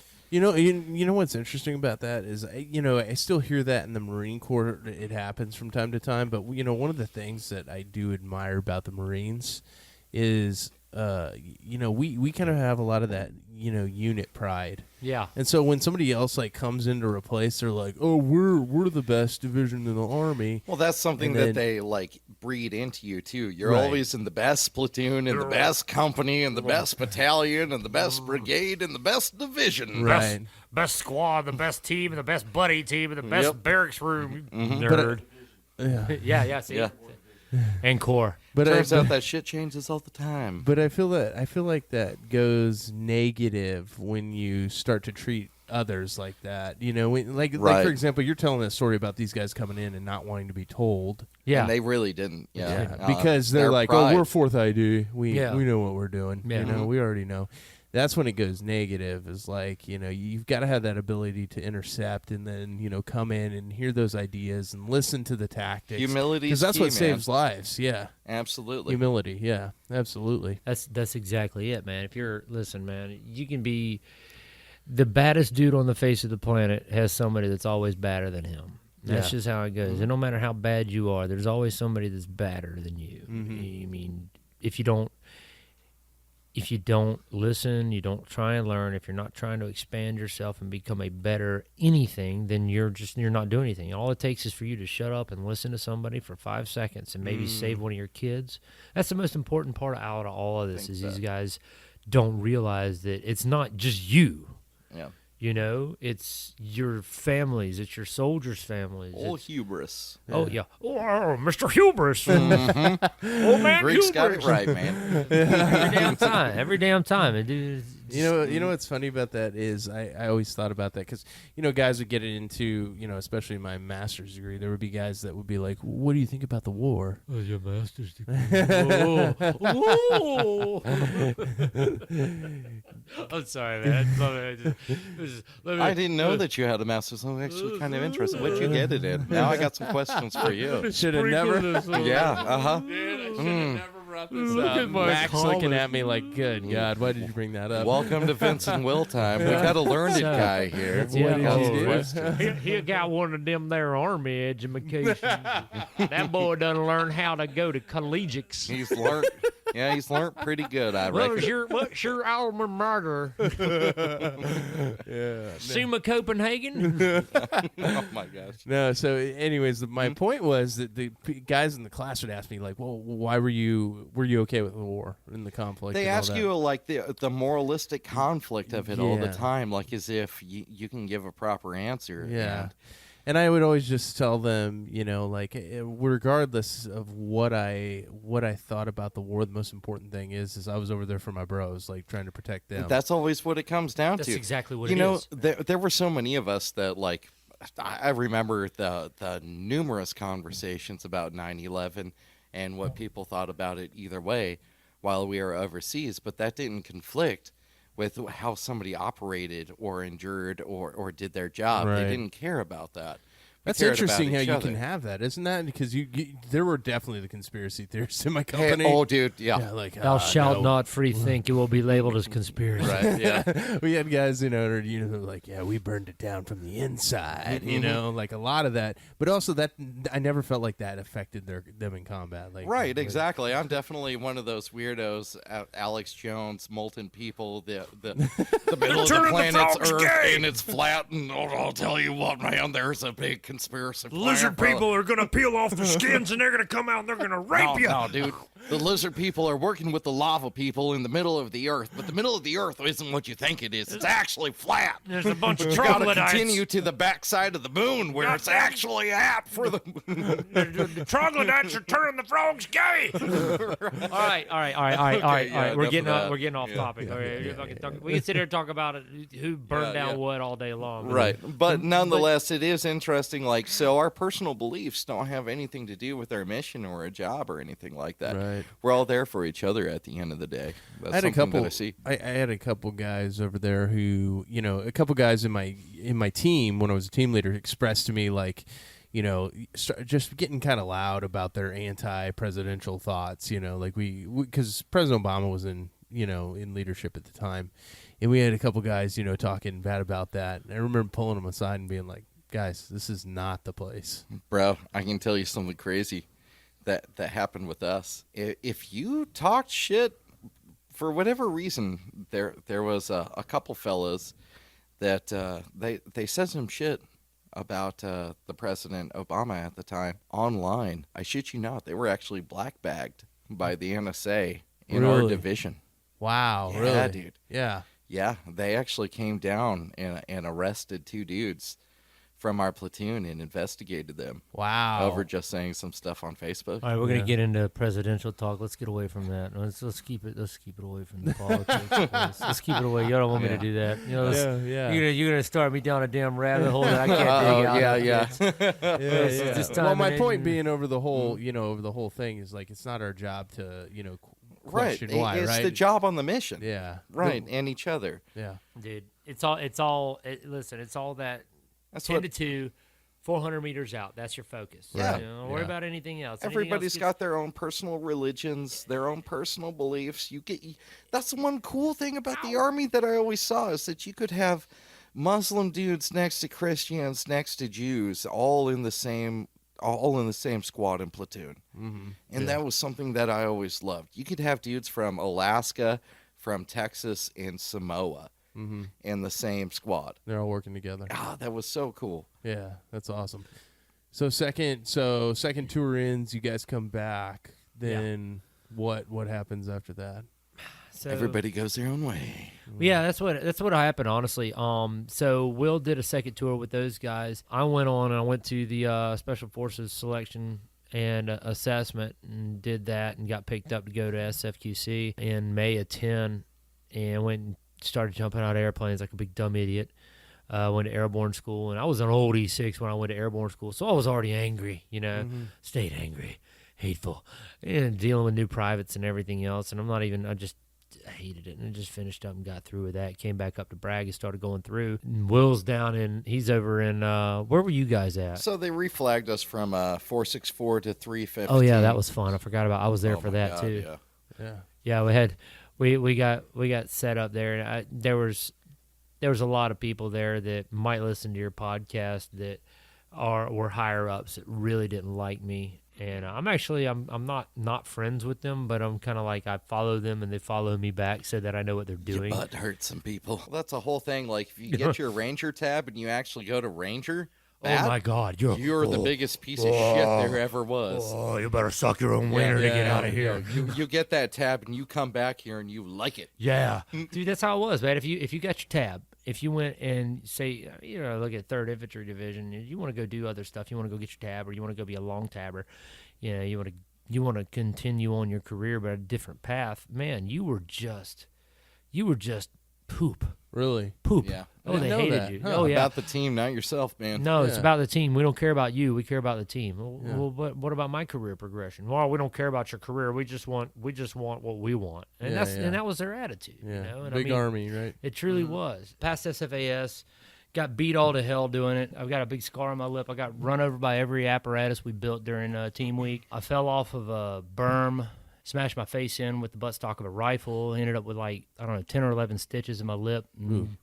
That was day 2 of team week. And, Your ankle was the big boo-boo there. yeah, well, the one the ankle was the toe. I had a that's bone right. spur in my foot from booting doors forever, and that ultimately is what stopped me from going through. I couldn't ruck like I used to. You want to be first, or you want to be you don't want to be last. You don't want to be light when you're going through that. It didn't matter how hard I tried. I was a tough kid, and still run and everything else. But man, I had a bone spur in my big toe. And every time I went out to the woods or anytime I rucked, it felt like my foot was broken. And that's just what ended up ultimately taking me out of the running for Special Forces. Learned Spanish. That was cool. That's good. So Yeah. ahora puedo hablar español todavía. I mean, hace mejor que a I 10 wondered where años. the language training came from. Yeah, right. Yeah, actually they do that. You go back then. You would do language school first, and it was for the lower languages. I say lower languages, be like Cat 2, like the Cat 3. I think is what it was. Like the Spanish, French, Tagalog. The easier languages to pick up, and the more not so in demand languages. Right. The course was shorter. It was a 4-week course in total immersion. Like I had Ranger handbooks that were all Spanish, and all you did was talk in Spanish. You turn your phone over to Spanish. You play video games in Spanish. You watch Spanish telenovelas, to learn it. You were getting ready for 7th group. Dude, yeah. I was expecting to be squatted in a mud hut someplace in central Colombia. Yeah. That's what I wanted to do. I wanted to fight. I wanted to continue on. I didn't care about being a sergeant major. Hell, I barely cared about being a sergeant minor. I just liked fighting. Yeah. I wanted to be a gunfighter my entire career. I loved it. I absolutely loved it. I thrived in the gunfighting community. That's what I love to do. I mean, being able to be the guy on point, on the ground, directing volumes of fire, putting metal in the meat, and doing what I needed to do to protect my guys and accomplish a mission. That's what I cared about. Yeah. This guy's Mac is a rarity, all right? And a lot of these guys, they go on and they continue on their careers and they lose sight of what's important. And what's really important is the soldiers. Right. And Mac never lost sight of what was important with the soldiers. That's where it all comes in, man. I feel like is like, we were talking about this earlier with Mac. We were talking about, respect is earned, right? And Yes. like there are so many guys in my unit, like not so many. I just sold myself out. There's only 5 of them. There's 5 dudes total. There's a few guys that I will from a unit and surrounding unit that I will never talk to again, and they were in leadership positions, and I can't stand them. And at the end of the day, when I see them, I'm like, hey, bro, we're both civilians now. You want to go out back? 'Cause I would love to go out back with you. Let's go alley, bro. Because that respect is earned. In guys like Mac, we talk about guys in leadership roles that, make it to a high ranking. Now when they get out, they're so respected by their guys that people come back and visit them and see them and still love them. And They genuinely care about him because that guy cared about them while they were their guy. You know what I mean? Right, but if Max, like in your case, in his case, when if his leadership had just been from an impure place, an impure heart, it's like, how come my guys never want to call me up or anything? It's not hard. The deal is, and it doesn't matter. It's just something I learned when I was a young NCO, and the guys will tell you that, especially when I was a young E5, and it was really hard because coming from becoming a sergeant in your platoon where you grew up with the rest of the guys and they've seen you do all the wild crap that you've done and they all know you, it's really tough. And even when you go to another place, you know, trying to figure out your leadership style and how you're going to be and what you're going to be, you know, are you going to be that hard ass that's going to make guys out there clip the grass with fingernail clippers? And I've had to do that. I've done that with I have a guy and I can't say his name because of what he does now. But he was a smart ass. I broke him. And then after I broke him, he was great. And after that, I never had a problem with him. He's doing amazing things right now. And then there's other guys, but the hardest part, like I said, is figuring out what your leadership style was going to be, you know. And I took examples from Jimmy Poston, Frank Caruso, Dave Hubert. And Hubert's here. He's he was here for a little while. He was in the Deuce. He's an officer now. He's an ossifer. I didn't even know he could spell it. But he's an intel guy. It makes it even scarier, man. But these dudes, there was guys that I looked at and I respected them because of the way they treated guys, you know, which was where I was at in the Rocketsons when I became an NCO was difficult because I had to be harder because I had to deal with guys that were my soldiers and they were my friends. Once I got away from there, I said, you know what, I'm going to be like these three guys. I'm going to find a way to mold it and make me be like them. And I think it worked out for me. Hell, I mean, you ask Will when we were in Baghdad together, I hated that whole call me, and I know it's discipline, but I hated that whole call me my last name and sergeant and this. You know who's in charge. No, dude, yeah, you were pretty chill about that. There is nothing worse than getting a counseling statement at 3 o'clock in the morning for having your knee pads at your ankles instead of on your knees. Big shout out to who you know who you are, booger eater, you bastard. Yeah, bastards. But it's weird how that corrective training goes, because I remember my team, you know, I was pretty. I could be dress about things when, especially you know, but at the same time, I would pull a guy aside and I just talk to him, man. Like most of the time, it was a misunderstanding or it was just ignorance about the situation, and you know, then if it was corrective training, it was usually like a workout or something. Well, you know? there's a certain amount of discipline that has to be instilled, and guys need to understand that. But but there's also a certain amount of leeway that you need to be able to take in understanding that, dude, this sucks. Everybody sucks. Everybody's sad. Everybody's away. You're not doing anything that's going to endanger anybody or anybody's life. There's no reason to go out there and absolutely hold a dude down by the throat and punch him in his seat until he bleeds from the butthole. You don't have to be an asshole. Right. Just chill out every once in a while. You know, breathe, man. Just breathe. Yeah. I mean, I think about that often, too. It's like, you know, there's that weird flex point where it's like, I've got to keep guys safe. Yeah. And I got to pay attention to detail. Yeah. But at the same time, like, I don't want the last memory that my guy has of me to be like me being a complete jerk. That is and one of the things that both of you are keeping out of this that's super key, you need them to still care about you. So if you're that bad of a guy, people might just leave you out there to hang. And not I've heard some of those stories. About it. Yep, I've heard some of those stories. Yep. See, we've all got regrets. We've all got things. We've all got the last time that we said something to somebody, and it doesn't matter if it's a soldier or if it's your family member. The last thing you said to them may not have been what you wanted to say, or it may have been what you thought was the right thing to say at the time. And then when you look back, you regret it. But it's a very difficult line to walk between being able to understand the difference between the two. So there's dudes that you're going to yell at that are shitheads. There's no other way to put it. Sometimes they do something stupid and there's no other option that you have. Like I had a kid named Hastings. He fell asleep on a guard tower in the middle of Sadia. And I thought the kid was dead. Like, he was laid back, Kevlar back, vest open. I thought somebody, because we had snipers all over the daggone place, and I thought somebody pole-whacked this kid while he was up there, and I was taking chow up to him. And I was like, and dude, I wanted to throw that dude off the building. I'll be straight up with you. Yeah. But at the same time, you can't do that. And you got to understand that some of these kids are just dummies, you know. And there's going to be situations where you feel terrible about it, but you know what, even as far as friends go too, like you and I were close while we were overseas as well.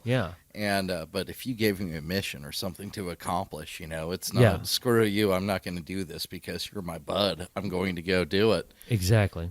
And still respect that friendship or a connection that we have while accomplishing the job at the same time. So it's not just up to the leadership; it's also up to that individual and how they see things and do things. I like what you said about the last name a minute ago and like the rank, because I understand the importance of that, but at the same time, I remember so I did a story, the next one that's coming out through the Veterans Project actually, through the full blog is this guy named Doc Hazard.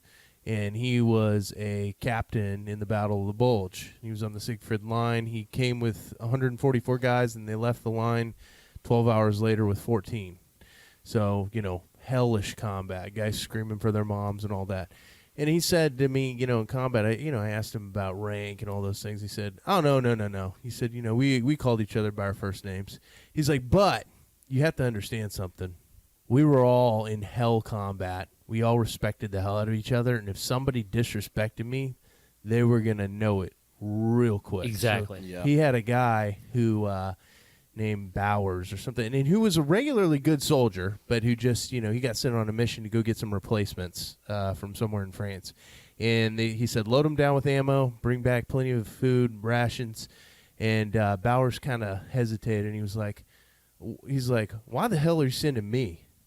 And Captain Hazard said, I hit that guy so hard that I swear he forgot who he was for like the next 3 weeks. Like I punched that dude across the room. Mm-hmm. And then I got on top of him and I held him by the throat. And he said, I don't think I heard you right the first time. He said, what did you say? He said, I'm going right now, sir. Yeah.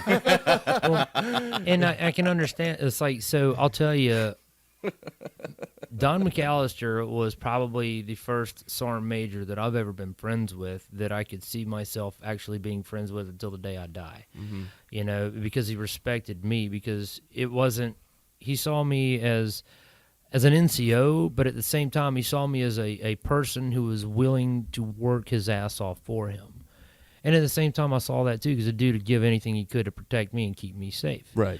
And if it was me and Mac in the office, it was me and Mac in the office. Mm-hmm. Now, the second another dude came out there, if it was somebody if it wasn't one of the guys that we worked with, me and him every day, that was like tight with us, we had one other dude that was that tight. Yeah. And if it wasn't anybody, dude, it was Sergeant Major this, Sergeant Major that, Sergeant Major Roger. And that's how that relationship works. That's too, how though. You have to. You gave him. Yeah, you were same able to deal make with that my difference. guys. My guys, if and Clay Carver and any of those dudes would be like, it's Vinny until, and everybody knows who the hell's in charge. But you're not gonna disrespect me in front of anybody else just because you and I are close. Right. You know better. If you're a good soldier and you're my friend, at the same time you understand that this is how it's going to go. It's weird, man, because when 2011 hit, I remember when I was getting out, in 2011, I still remember I was thinking to myself, I'm so glad I'm getting out, just because I could see the new iteration of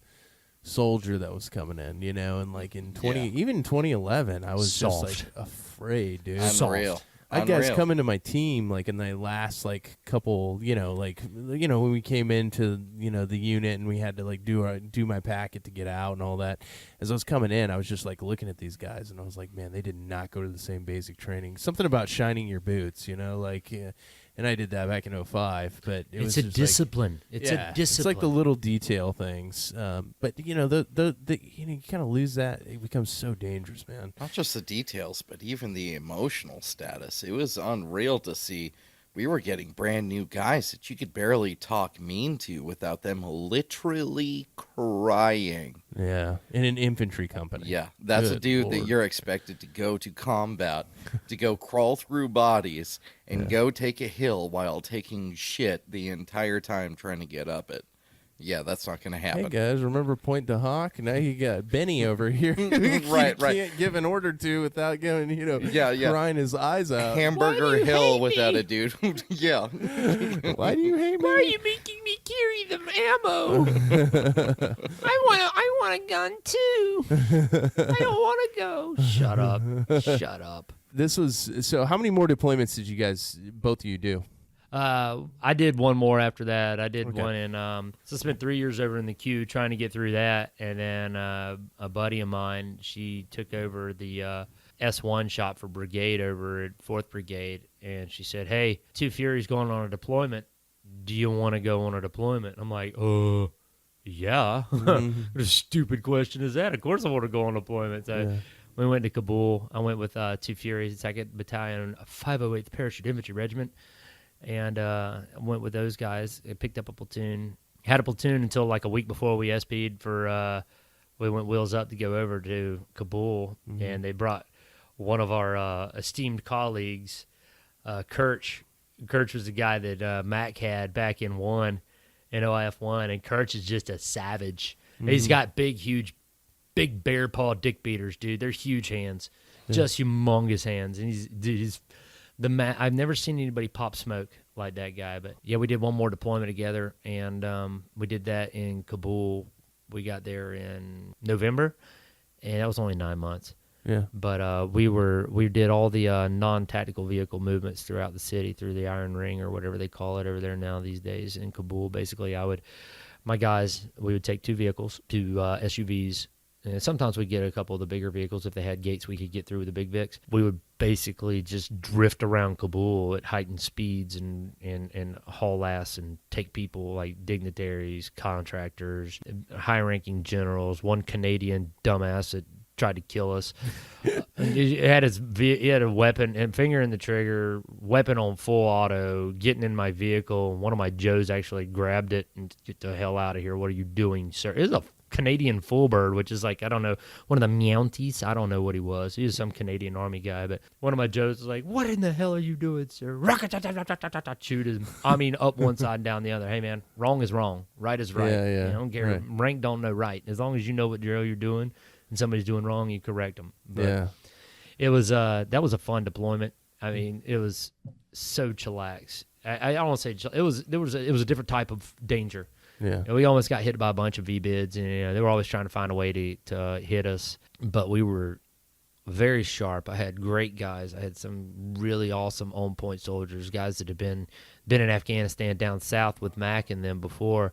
And these guys were on point. They knew what the hell they were doing when I got there. It made my life so much easier as a platoon sergeant. It was just they knew what they were doing.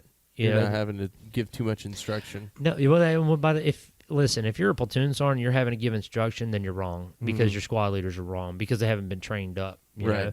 Now, as a platoon sergeant, you're the mentor of your lieutenant.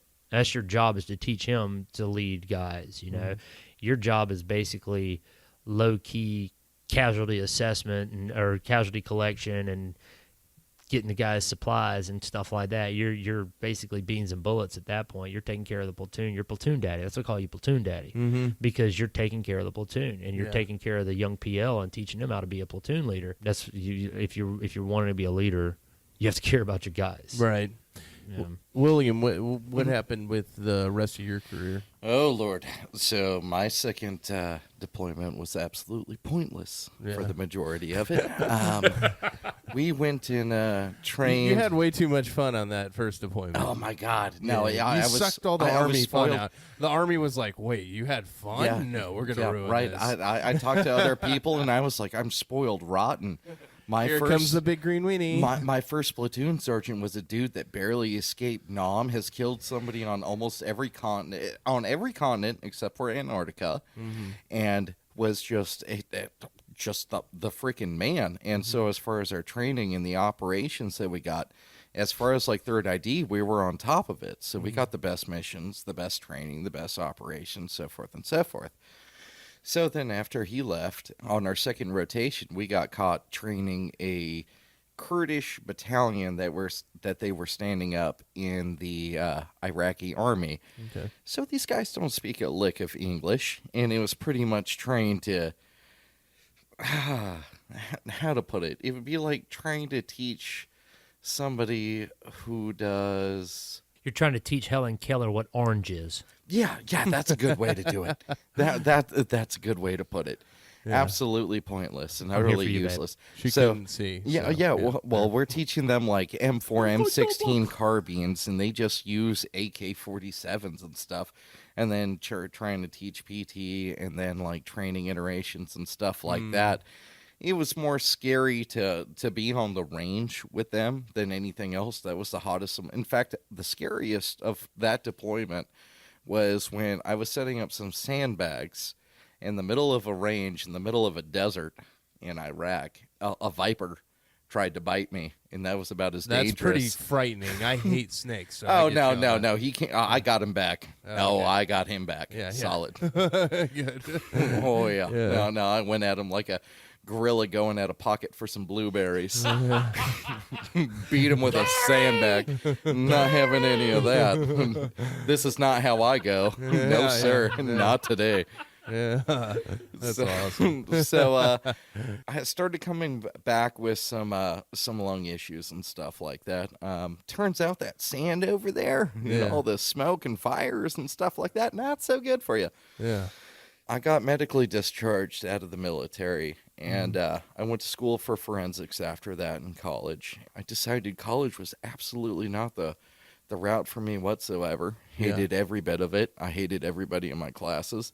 I couldn't stand talking to most of the civilians. I was going to school in Atlanta. Talking to most people outside of the military experience, this is one of the things actually I would like to talk about with PTSD these days, and how a lot of soldiers feel so distant from the rest of civilization.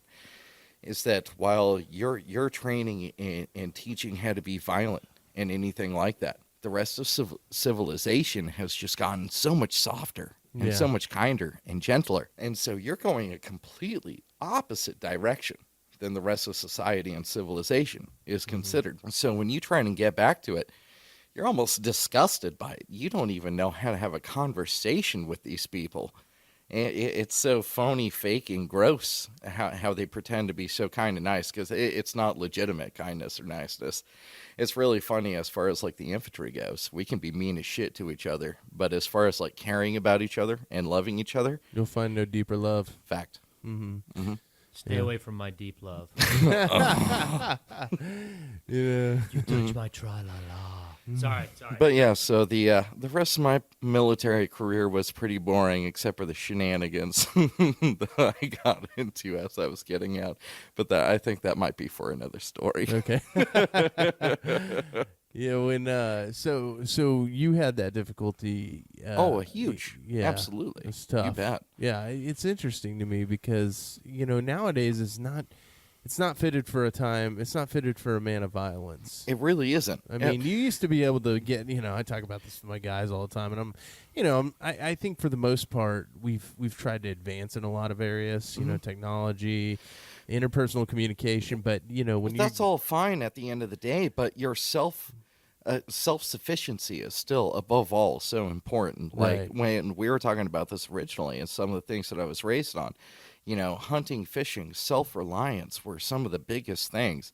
When I go into a forest, I better be able to know my way out of it and not have to rely on anybody else to show me the way out. That's the truth. But I think even like with for example, a couple of guys wanted to solve their issues back in the day. You got into it with a buddy. It's like, hey, man, let's go out to the parking lot and settle this. You can't do that nowadays. That's an assault charge, Like, we are not fitted for violence at all. It's seen as so negative, but really that primal instinct gets killed, gets abolished. Violence is a necessity. Yeah. I absolutely believe that. There's so many things that are taught through manners. I got in so many tussles in Iraq with guys where we just be hot-headed. Well, I'll tell you. So I grew up in a small town in Texas called Greenville, Texas. I've been there, yep. And Greenville is where Audie Murphy. correct. Yeah. Yes, sir. Yep.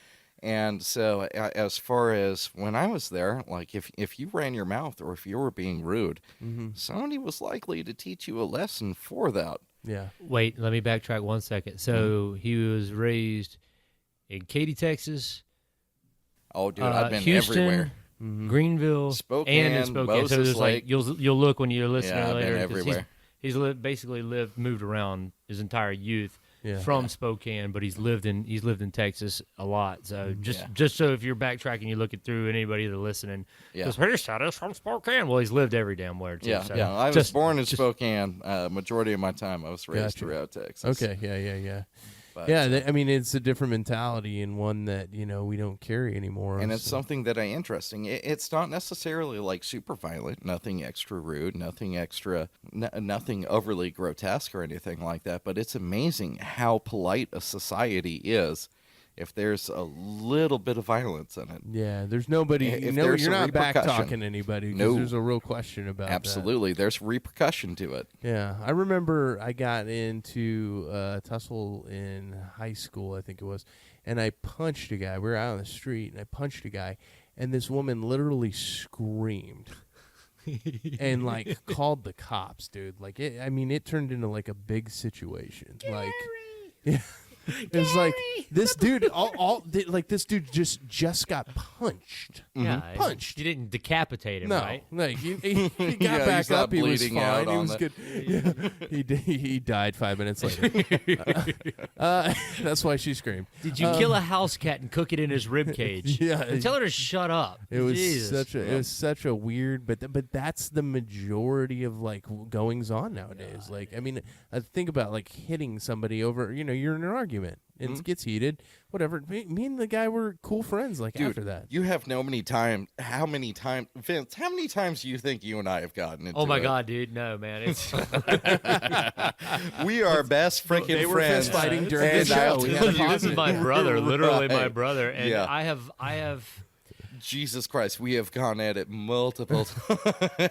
They were fist fighting during the show. I Bro, actually had to pull them off of I each other. roundhouse kicked him one time. You did, so you bastard. so damn hard. You left a that- bruise on my fucking Huge. tummy. Huge. No one leaves bruises from roundhouses like I do. The amazing roundhouse is perfect for But me. I didn't hit you back on that No, one. that was very smart. I was like, why the hell did you? I don't even why'd know. you do that? Well, it's like Why? we had a really good friend of ours, Alex Nysonger. He was one of my soldiers back in the day. Me and Will got into an argument. Of course, it was drinking because that's what happens when you drink. You get in arguments. Yeah. It just turns you into an a-hole sometimes. And of Not course, all the you're time, right. but- I'm right. And, Yeah, we're both right, and well, it's- now it's time to show who's really Yeah, right. two bulls, like two monsters are.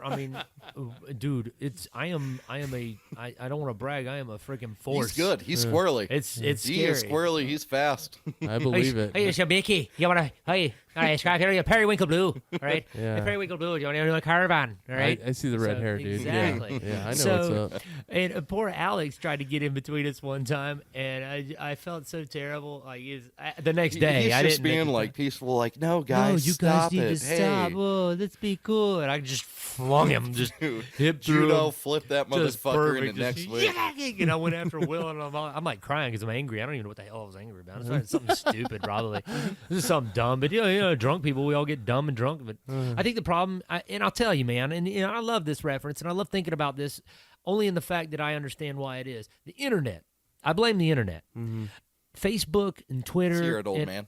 Facebook and Twitter Damn, and ruining all that everybody. has made everybody so comfortable with being assholes that they forgot what it's like to get broken nose. Yeah. Look at my beak. Do you see it? Our audience can't. This thing's crooked been than a broken. question. Yeah. Once or twice. Yeah. And it's because, hey, I ran my mouth or somebody didn't like that I was shagging his old lady or whatever, because it's happened. Kindness is a fucking TV personality, man. Yeah. All right. So at the end of the day, people are people, and as far as two dudes go, like how we have for millions of years settled an argument or anything that we have, we go physical. Yeah. It's a deer. Deer do that over territory. Everything Come does. on, man. It's nature. Gary, the blueberries. Go back to the gorillas, man, every time. But It's weird when you're shutting down a facet of like human nature and like trying to cover that up. Sorry, just be real. That's what it is. you man. know why it's being done. Let's not go It's there. not even Let's human not- we're nature. gonna It's go into- actually just nature itself. All males throughout all nature do certain things. Right. Yeah. Absolutely. It's sad because everybody's like, "Oh, you're an animal." I'm like, well, yeah, basically, yeah, I am. I'm meat. Well, to try and hide that and try and pretend to just be, I prefer being an animal over a person any day of the week. Yeah, dude, man. I'm sorry. It's just there's no stake in being a piece of livestock. I'm sorry, man. You be cool all you want and have them blindly drag you to the slaughterhouse all day long and just be as peaceful as you want all the way up there, man. I mean, just try and pretend to be something that you're actually not. This dude right here, no, I can't do it. I can't do it. I would rather die on my feet than live on my knees. Yeah, Right. yeah. And I'm not gonna stop. I'm not gonna stop being me because it hurts somebody's feelings. And I felt bad. I remember talking to Will after Will got out, and he was telling me about all these issues he was having when he was going to school, and all these people, these beta cucks. It's so garbage, man. They act just like they're phony cool. people and Yeah. try and pretend to be so good with their ethics and humanity. That's totally a front Look and how a good lie. I am. And the whole time they're just finding ways to stab you in the back and talking mess about you the entire time and just being mean. Right. It's just BS, dude. I mean, the whole thing is, like our immediate response is, oh, you want to be an a-hole? Well, then let's throw hands. Right. Oh, you're an animal. I'm like, well, So yeah. the biggest thing that I found, Stupid. one of the biggest things that I found between the military world and the civilian world. So if I have an issue with you, I'm going to be like, hey, man, you're doing this messed up and you're doing that messed up, and this is what I need you to do to fix it. Whereas in the civilian world, they will beat around the bush, not tell you what their actual issue is with it. Go tell a superior or somebody else, be completely indirect with it, screw up whatever the hell it is that you have going on, and not even make a direct eye-to-eye contact with you the entire time. Right. I cannot stand that Weasley behavior. Yeah. I mean, you were talking about the advent of social media, but I do think that's propagated the issue for sure. If it's not the foundation of the issue, but I definitely think it's propagated where you can sit behind a keyboard and play Brave Warrior. Yeah, right? Mm-hmm. I mean, I go out there and these guys are like, oh, you're a bad person. I'm like, I've dude. seen people comment things where I know that person, and I'm Yeah. like, dude, you know what would happen if you said that. If you Right. said that to my face, I would literally pull your face off. I mean, we would play Nick Cage in this bitch. Well, not just that, but the double standard, how you can say that you believe in this, even though I know damn well that you've done complete the vice versa. Oh Right. yeah. Oh Yeah. yeah. It's like, come on, dude, gross. you lie to It's gross. you can lie to these people, That- but don't that- do it where I can see it. you That know? moralistic superiority is one of the most dangerous things that you have to combat currently today. It's literally giving somebody damn near the power of God in their fingers to judge you moralistically on what you're doing while doing the exact opposite simultaneously. There's moralistic superiority, William, and I always said it's the necessity for people to feel loved. Half the people do crap. It's not because they believe in it. It's because they think that somebody's going to like them more for doing it. It's a popularity contest. These ding dongs never got out of high school. Which is another thing with the whole online thing that's even worse is Yeah. that people do all sorts of dumb crap to try and get views on social media. Yeah, punching each other in the nuts. Are you high? You're a 40-year-old man. What are you doing? Putting a pie in your face, trying to get 17-year-olds to like you on Twitter. What the hell is your problem? Somebody's dad is flossing. Shut up, So you weird. nerd. So weird. Punch you in the balls so you don't You contaminate guys are the my. world. You guys are going to be my honesty patrol from now Oh, dude, on. you want honesty? Yeah, Bud? that's you don't want that's this. what Max says about it. So what you get is what you got. Yeah, sorry, I'm not going to sugarcoat He it. told me it would be a good podcast. He didn't tell me how good. Oh well, thank you. Wait, I don't know if he Hey. said it was good though. Will. Well, now I will take it as good. Take it. No, Yeah. no, it's great. Take it. When you leave the place, I'll tell you Carla. later. Easy, Carla. You don't got to tell me to take it. So there is actually something that we haven't got to talk about at all on this besides military experience. And as far as like innovation and technology goes, as far as veteran, I really, really want to touch on this. There is something that veterans don't know exists that has hundreds of millions of dollars to it across all branches. It is something called SBIR. So there's SBIR and STTR. And so you have Small Business Innovation Research and Small Business Technology Transfer. And these are programs that the government has that if you're a veteran and you have a good concept and idea for something that you want to develop and design, the government will throw money at you to get it done. Look at SBIR. It is so crazy important for veterans to know that this exists. I could not believe in the like 7 years that I was developing my headphones, I had never heard of the words SBIR. In fact, actually, when I went to the Air Force program for SBIR stuff, I did not know what SBIR stood for. I thought that they just tested new software and technology and stuff that was coming out. I thought that's what it was for. And then I come to find out that the government has this entire program of hundreds of millions of dollars that they throw at people with new technologies to be developed. I could not believe that that exists. It freaking blew my mind.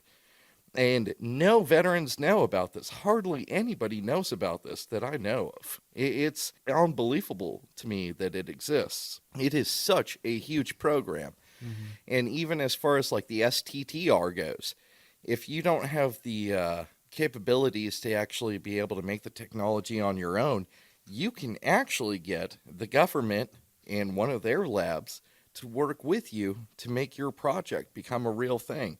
SBIR and STTR are huge programs for veterans out there that hardly anybody knows about. It's one of the best kept secrets that the government has, and I totally recommend it to anybody who wants to develop anything. If you want to do something in the future, holy shit. Mm-hmm. And this leads in the conversation about what you guys are doing now. Yeah. So as far as the earbuds go, Segway. I like the segue. Well, I mean, it's just No, we're not making segues, guys. Sorry. Let me pump the brakes on. yeah, that is not what we do. Military segues. Yes, No, that's right. They're on tracks, and we've got AT4s on them. What's up? Oh my god. You're really going to offend a lot of people on this podcast. Good, Yeah, good, no, good, yeah. great. Take it away, That's police kind of forces. our We thing. need some Paul Blart out there, bro. I mean, I'm telling you, some segues with some AT4s, some 2.75 inch forward. I know. If you defund the police, you're definitely going to need those. Yeah, Jimmy good Rocket? call. Good call. Good. You better start the technology now. So I wanted to get into the technology though that you guys are producing. Okay. Yeah, so yeah, let's talk about the foundation of that and where that kind of came from. So basically, we're He started it. He showed me No, a set. no, okay, He so- showed me started the idea. So what Yeah. happened was when you go to the cop, right? You're out there in the middle of the city and you're working out, and the only thing you have to do is either missions and workout, and that's it, or sleep, or other things we're not going to talk about. Maybe watch movies. And the issue that you ran into more times than not was you'd be out there doing your thing, and you had earbuds. And earbuds suck. Earbuds always suck. Even no matter who makes them, earbuds suck. And we would I tried to figure out a few ways to make them better, and I ended up doing it. I ended up making a set, but it was an aftermarket set, and I did a few things to them here and there. And I don't want to divulge too much on what I did, but I was able to waterproof them and make them hearing protection and make them so they were able to last. They were a little more rigid. You didn't have to worry about them breaking as often or cords ripping out with the way I replaced the cords and stuff, and the way I set the cords in. I made myself a set, and I made a set for Will. Will took him over to Iraq on his second tour, and he put them in, and he was able to rock, and he was able to box with these things in. They never came out of his ears. You could sweat like a child molester in a daycare center, and they're not going to come out, unless you really pull on them. It's insane. And Will looked at it, and he goes, "Man, Vince, I know you made a couple of these, like one for me and one for you, and they worked, and they seemed to work pretty good. And I was still making, just aftermarket, just goofing around. If I wanted a set, I'd make them the way I wanted them." And Will looked at me, he goes, "I hate to tell you this, man, but we're idiots, mainly you." I'm like, "What?" He goes, "This has got a lot of potential." And I remember we started talking about it, and then in 2014, I was in Kabul again. I called Will, and I've been trying to get a hold of him. We talked back and forth the whole time. And he said, "Vince, I want to do something. You started this. You came up with a concept, but I think I can take this further." I'm like, "Well, how do you mean?" He said, "Just give me a couple weeks, all right? And I want to try and do a couple things with it, if that's cool with you, and I want to make you my business partner 50-50. I was like, "Well, dude, I'm in Kabul. I can't do much right now." He said, "Nope, just shut up. I've got it. You just relax, and we'll figure it out." Yeah, he showed me the idea. There's no way that I would have felt comfortable doing this without him being Buy me a part of it. helicopter. I don't give a damn. Hughes 500. I want a 369 Alpha. That's it. V-tail. That's all. I'm fine. That's it. That's So, it. yeah. 300,000. Now I'll tell you, I got something for your listeners. If you're listening and you want to make a product, How about I save you maybe somewhere between $50,000 to $100,000? Oh. I don't like I Wait, think wait. they're up for that. Oh. Yeah, I don't like where this is going Okay. now. This I- could go somewhere very bad. Well, Yeah, well, so there's a couple before- things you're before going to we have go- to do online Oh, that might no, make no, you no, no, a no. little This is going uncomfortable. before we go into the actual how we did that part, I just want to No, we're not going into. no. Oh, God, no, throw no. something Of at course somebody. not. Yeah, There may be a genius. I on can't here. tell you exactly how the hell we make our earbuds, but I can tell you how to make a product and save a shit ton of money to do it. So when I first got into this and I started looking at how people make a new product, you usually hire a company to do all your designs, all your drawings, and to do your initial prototypes. But you can actually do all that on your own, relatively easy. Just make a light sketch. Nothing nice. It doesn't have to be super good. I'm telling you, I can only draw stick people. I am not an artist. They're not good stick people. Yeah, they're not Most even of the good time, stick they've people. got like coconut boobies and a weird string penis, and that's right. it. Yeah, that's about that's what I got.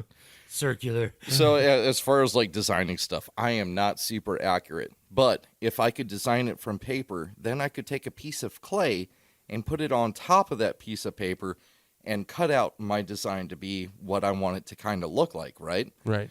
Now I get that 3D scanned, okay, that piece of clay. That turns into my actual physical prototype that I can have 3D printed off from a company. Now, if you hire a company initially to do your 3D development, you're looking at paying somebody from like $60 to $80 and $60 to $120 an hour to get that developed Wow. and designed, right? And that can be a lot of time because the micro-millimeter adjustments and everything that you need to do to your design that you don't realize, it's going to have to happen. And you can cut all that out on your own just by doing it from clay and getting it 3D scanned. Now, as far as like your initial prototyping goes, right? You can, there's a lot of companies that you can go through to get silicone that you can make your own mold boxes from. And you can YouTube or Google how to make a silicone mold box. And that right there gives your initial little production method. So from your house, from what you're doing, you can actually develop your prototype and have a small production run on your entire system that you have going on. And I promise you, from doing this from start to finish, you will save probably anywhere from $50,000 to $100,000 to get that all done and developed on your own. Just for Wow. packaging, some of the companies that I talked to, they wanted over $10,000. As far as prototyping, I was looking at anywhere from $20,000 to $30,000. As far as my tooling was considered, I was looking at anywhere from $20,000 to $40,000, and that was per piece. It's brutal. Right. Wow. And so to be able to do that all on your own, you can actually do that and accomplish it without having a bunch of companies in between. And it's huge to be able to do that. That's some important information going out. It really is. For you listeners out there, whether you're a veteran or not. I mean, looking to start your own business, and looking to get into applied technology. I mean, especially if you're a veteran, but there's so much that can be done there, and I think something like that helps out a lot. And especially for programs. So as far as veterans go, check out the SBIR programs that the military has. And the biggest one out of SBIR, Small Business Innovation and Research, the best one to go through is through the Air Force. The Air Force has a program called Twenterprise. And Twenterprise is probably the best military program that I've seen for people that are developing anything. They will literally take your item and run it for a week through military scenarios and then give their AAR, after action review, of what they think about what you did. And it is unreal that they have a program like that is completely free. And then from that, you can actually get government contracts where they're looking at you for the SBIR.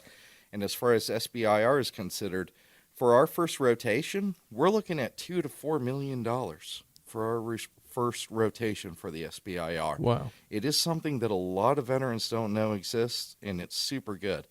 And then as far as Army guys go, or military veterans in general, actually, there's a program called American Dream University, ADU.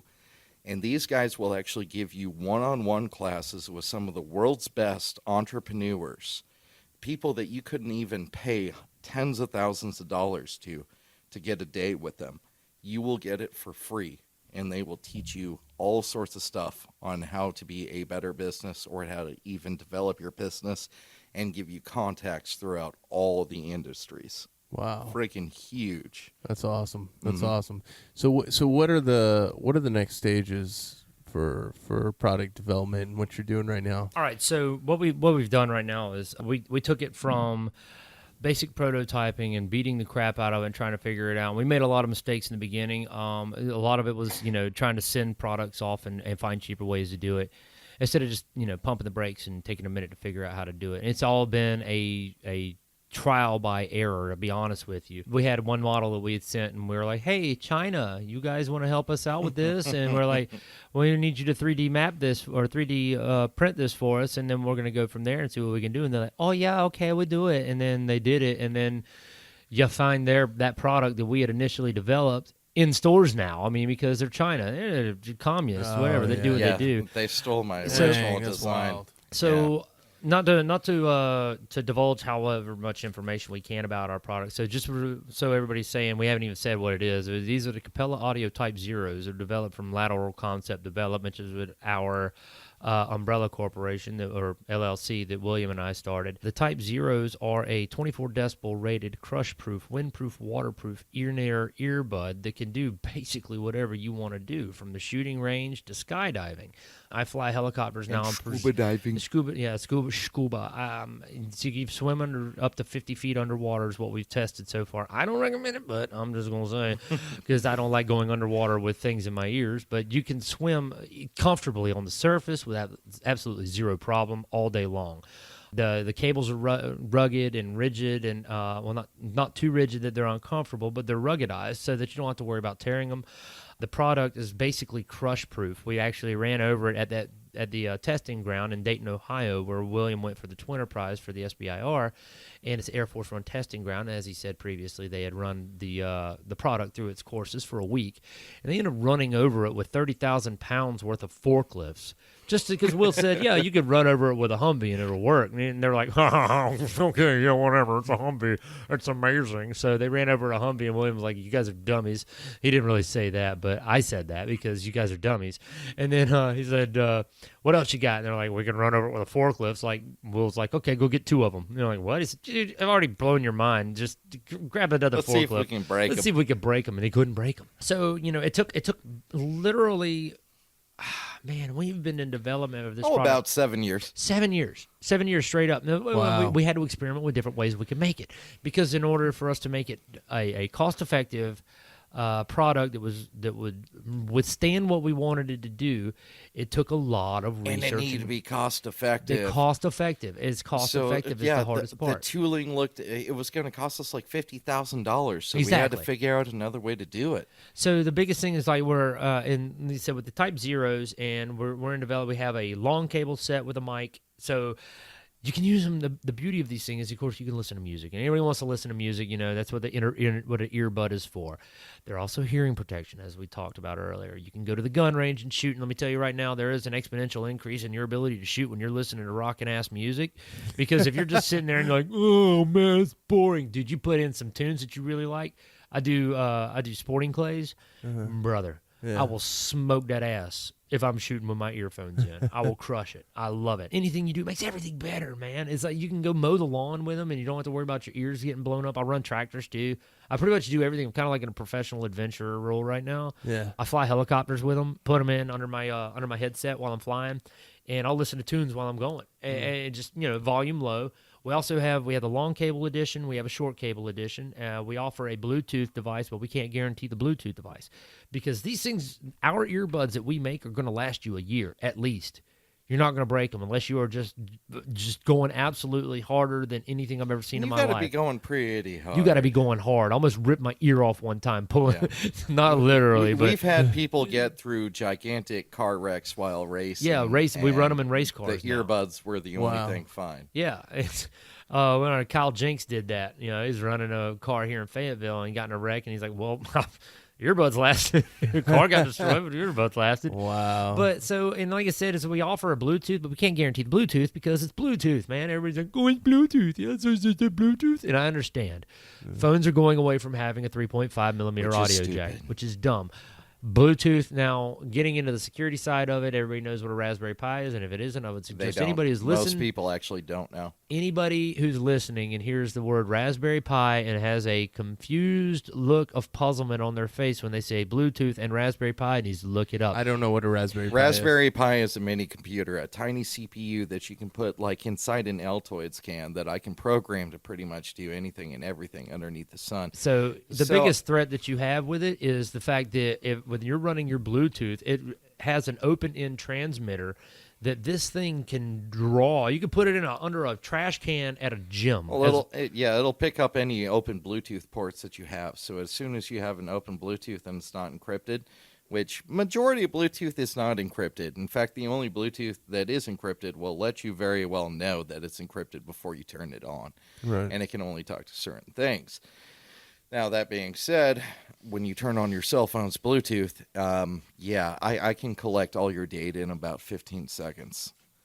Everything. Wow. I'm talking everything. I'm talking your passwords, your pictures, your nudie your- pictures, your banking account your information numbers, where you live. all of it. anything. Everything that you've ever done on your phone is now mine. Yeah. And just So a lot of people are doing this. This yeah, is a yeah, pretty and common. it is. It's a proximity device. All you right. gotta do is be It close just enough. be within 33 feet. Yeah, your Bluetooth range. Wow. So, and that's why I hate Bluetooth, but unfortunately, the way of the world is going to Bluetooth. Right. It's dumb, but hey, you know what? Everybody It's want Bluetooth. Also That's got a your- freaking charge. It's something else that you have to. It's Yeah. literally it's putting a hat on a hat before you go to the gym. Yeah. It's absolutely ridiculous. Well, But so to each their own. what's so interesting is I have these Bose earbuds, and they're wired. Mhm. And then I have a pair of I think they're like Dre Beats, but they're wireless, but they're the Sport. Yeah. Mhm. And I always find myself wearing the Bose because they're more durable. Yeah. Not just the durability, but the sound quality is always Yeah, going the sound to quality be is definitely superior. better. Yeah. And also the thing about having to charge something before you can actually use it is absolutely absurd. So just imagine going to the gym, your phone's charged, everything's good to go, but your earbuds aren't charged, and a quarter way through your workout, they end up. Oh, I've giving- run into that many times, Everybody and has. especially because I am with me. Like I'll be the first to tell you.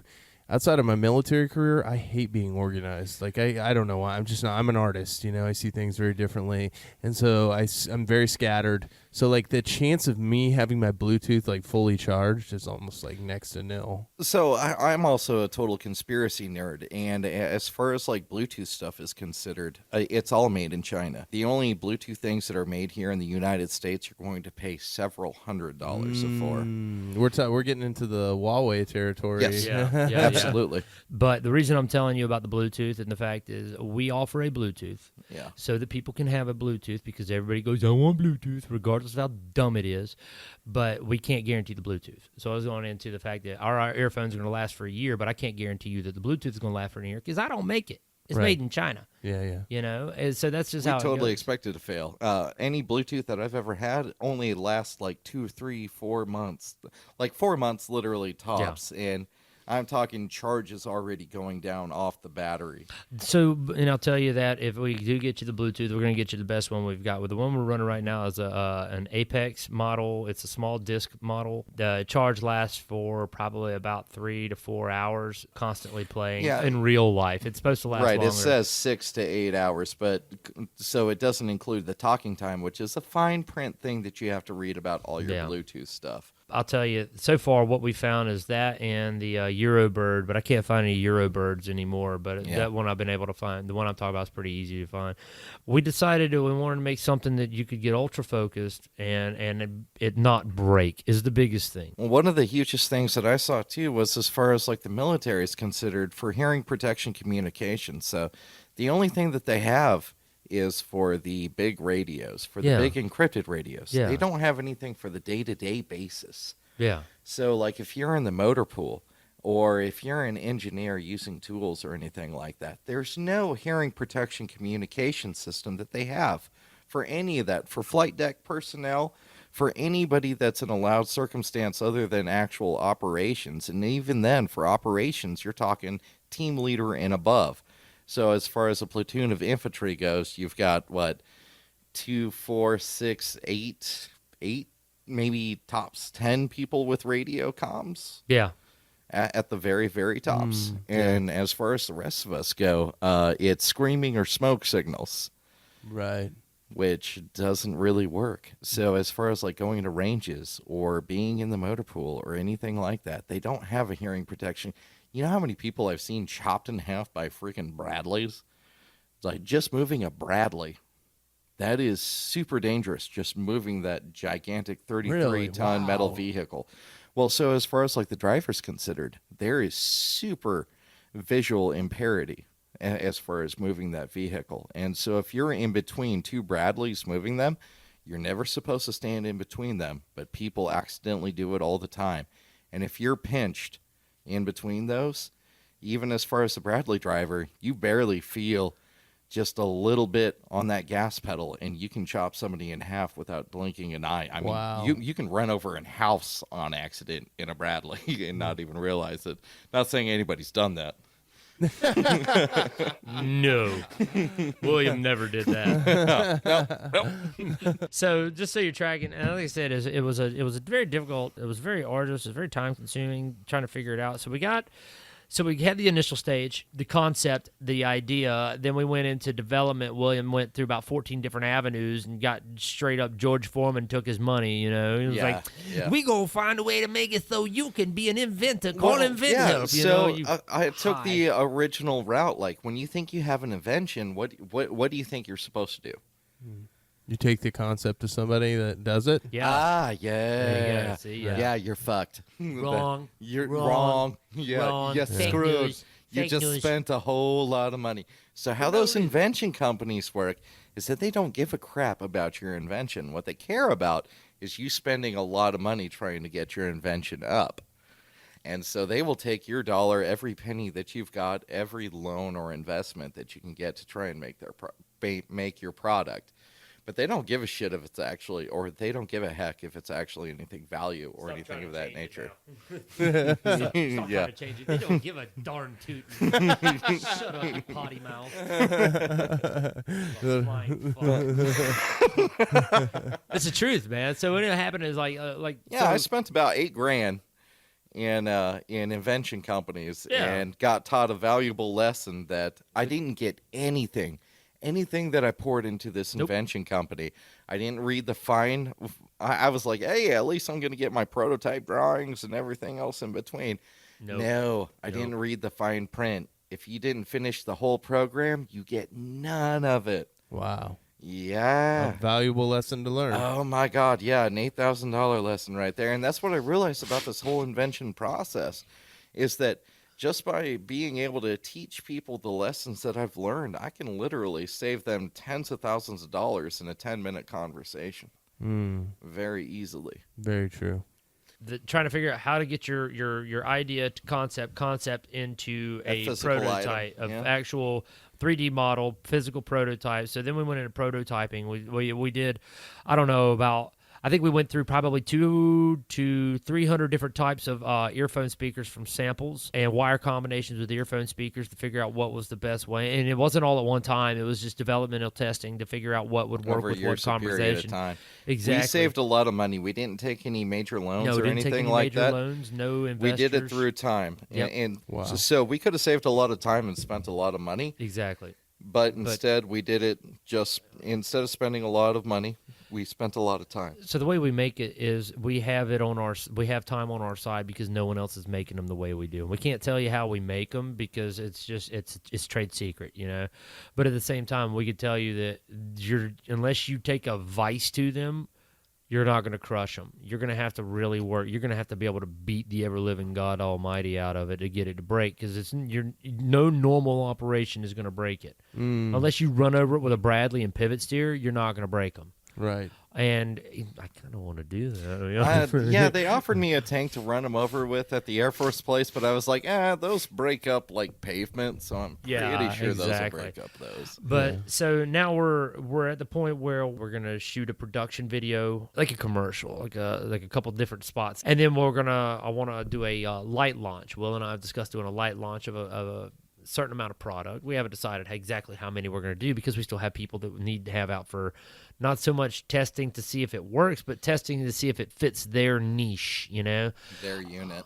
Exactly. So we're going to have a few that we're going to hold off to the side, and then we're going to launch, and we're going to try and sell a certain number and go from there, and every bit of the proceeds will go back into a development of the company. That's how it has to go, rather than living on that bougie lifestyle because look what we made a certain amount of money, now we're going to be cool. No, when we made a certain amount of money, we're going to make more of these monies.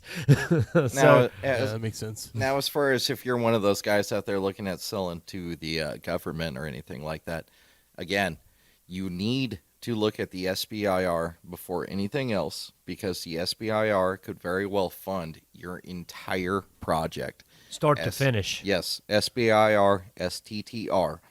So as far as the SBIR goes, you can have a lot of money thrown at you, and as this STTR goes, that is a slightly different version from the SBIR, because if the manufacturing or designing is beyond your ability, you can actually work with government labs and bring your product to life, and that's where STTR is going to be your bread and butter. But if you have an idea, you think you can do it, and you show it to the Army has SBIR, the Air Force has SBIR, so does the Navy, Coast Guard, so forth. Now, the reason why I recommend the Air Force over other ones is because the Air Force gets the most of the money, right, and have most of the agencies underneath them. So as far as like the Air Force is considered, NASA falls underneath them, Space Force falls underneath them, a couple of the acronym agencies fall underneath them, and so they have the biggest chunk of the cash. And they have the best programs to help you develop and design your stuff. So outside of just Twenterprise to actually test a project or anything like that, there's another program that the Air Force has called AFWERX, AFWERX. And as far as AFWERX is considered, there are labs across a ton of Air Force bases across the United States. The closest one to us right now on the East Coast, where we're at in North Carolina, is over by D.C., over by the Pentagon. But they have labs there where they will help you develop and design your program or whatever it is that you have going on, and you still get to keep majority of the rights of your project. Cool thing about our government is a lot of people are afraid of working with the government and stuff like that, or big corporations or companies, because they are stuck in this idea that big companies are out to screw you and take all your money. Well, the cool thing about our country is that we have a ton of laws against crap like that. So, in fact, what I found with working with the Air Force, actually, is that they give you a type of patent where you have 20-year protection on your technology that you develop with the Air Force. Wow. And they will do it all hand in hand with you, teach you everything, because the whole thing about this program isn't just about the Air Force or the military getting a new piece of technology. It's actually about bettering the economy for the entire country. So think about that. When you design something with these guys, you're not just designing your piece or your equipment, but you are literally now a key component for the economy of the frickin' country, right, which is just amazing to be a part of. Yeah, that's awesome, man. Sounds like you guys have an incredible product. Where can you find this at? So right now, CapellaAudio.com. So Jesus Almighty, God, it's getting late. It's getting that time. So you can check us out on you can check us out on Capella CapellaAudio.com. You can see our actual webpage there. We're, like I said, we're not up for sale yet. We're getting there, and we'll definitely be putting that out as soon as you look at it. As soon as we're ready to launch, we'll be doing a crowdfund launch for like the first 400 to 600 sets or something like that. CapellaAudio.com. You can hit us at Facebook. And then you can hit us at the Insta. YouTubes. And the YouTubes. Well, we don't have a lot of videos on YouTube. We need to develop, but we need to do some more on that. And the YouTube has us at what's the YouTube channel there? Capella Audio. Okay, so it's Capella Audio YouTube. Pretty I haven't done a lot of work straightforward. on that one. And then Yeah, YouTube's So- more my baby. the Insta is, that's why I was like, we don't have YouTube. Yeah, we do. Shut up, dummy. And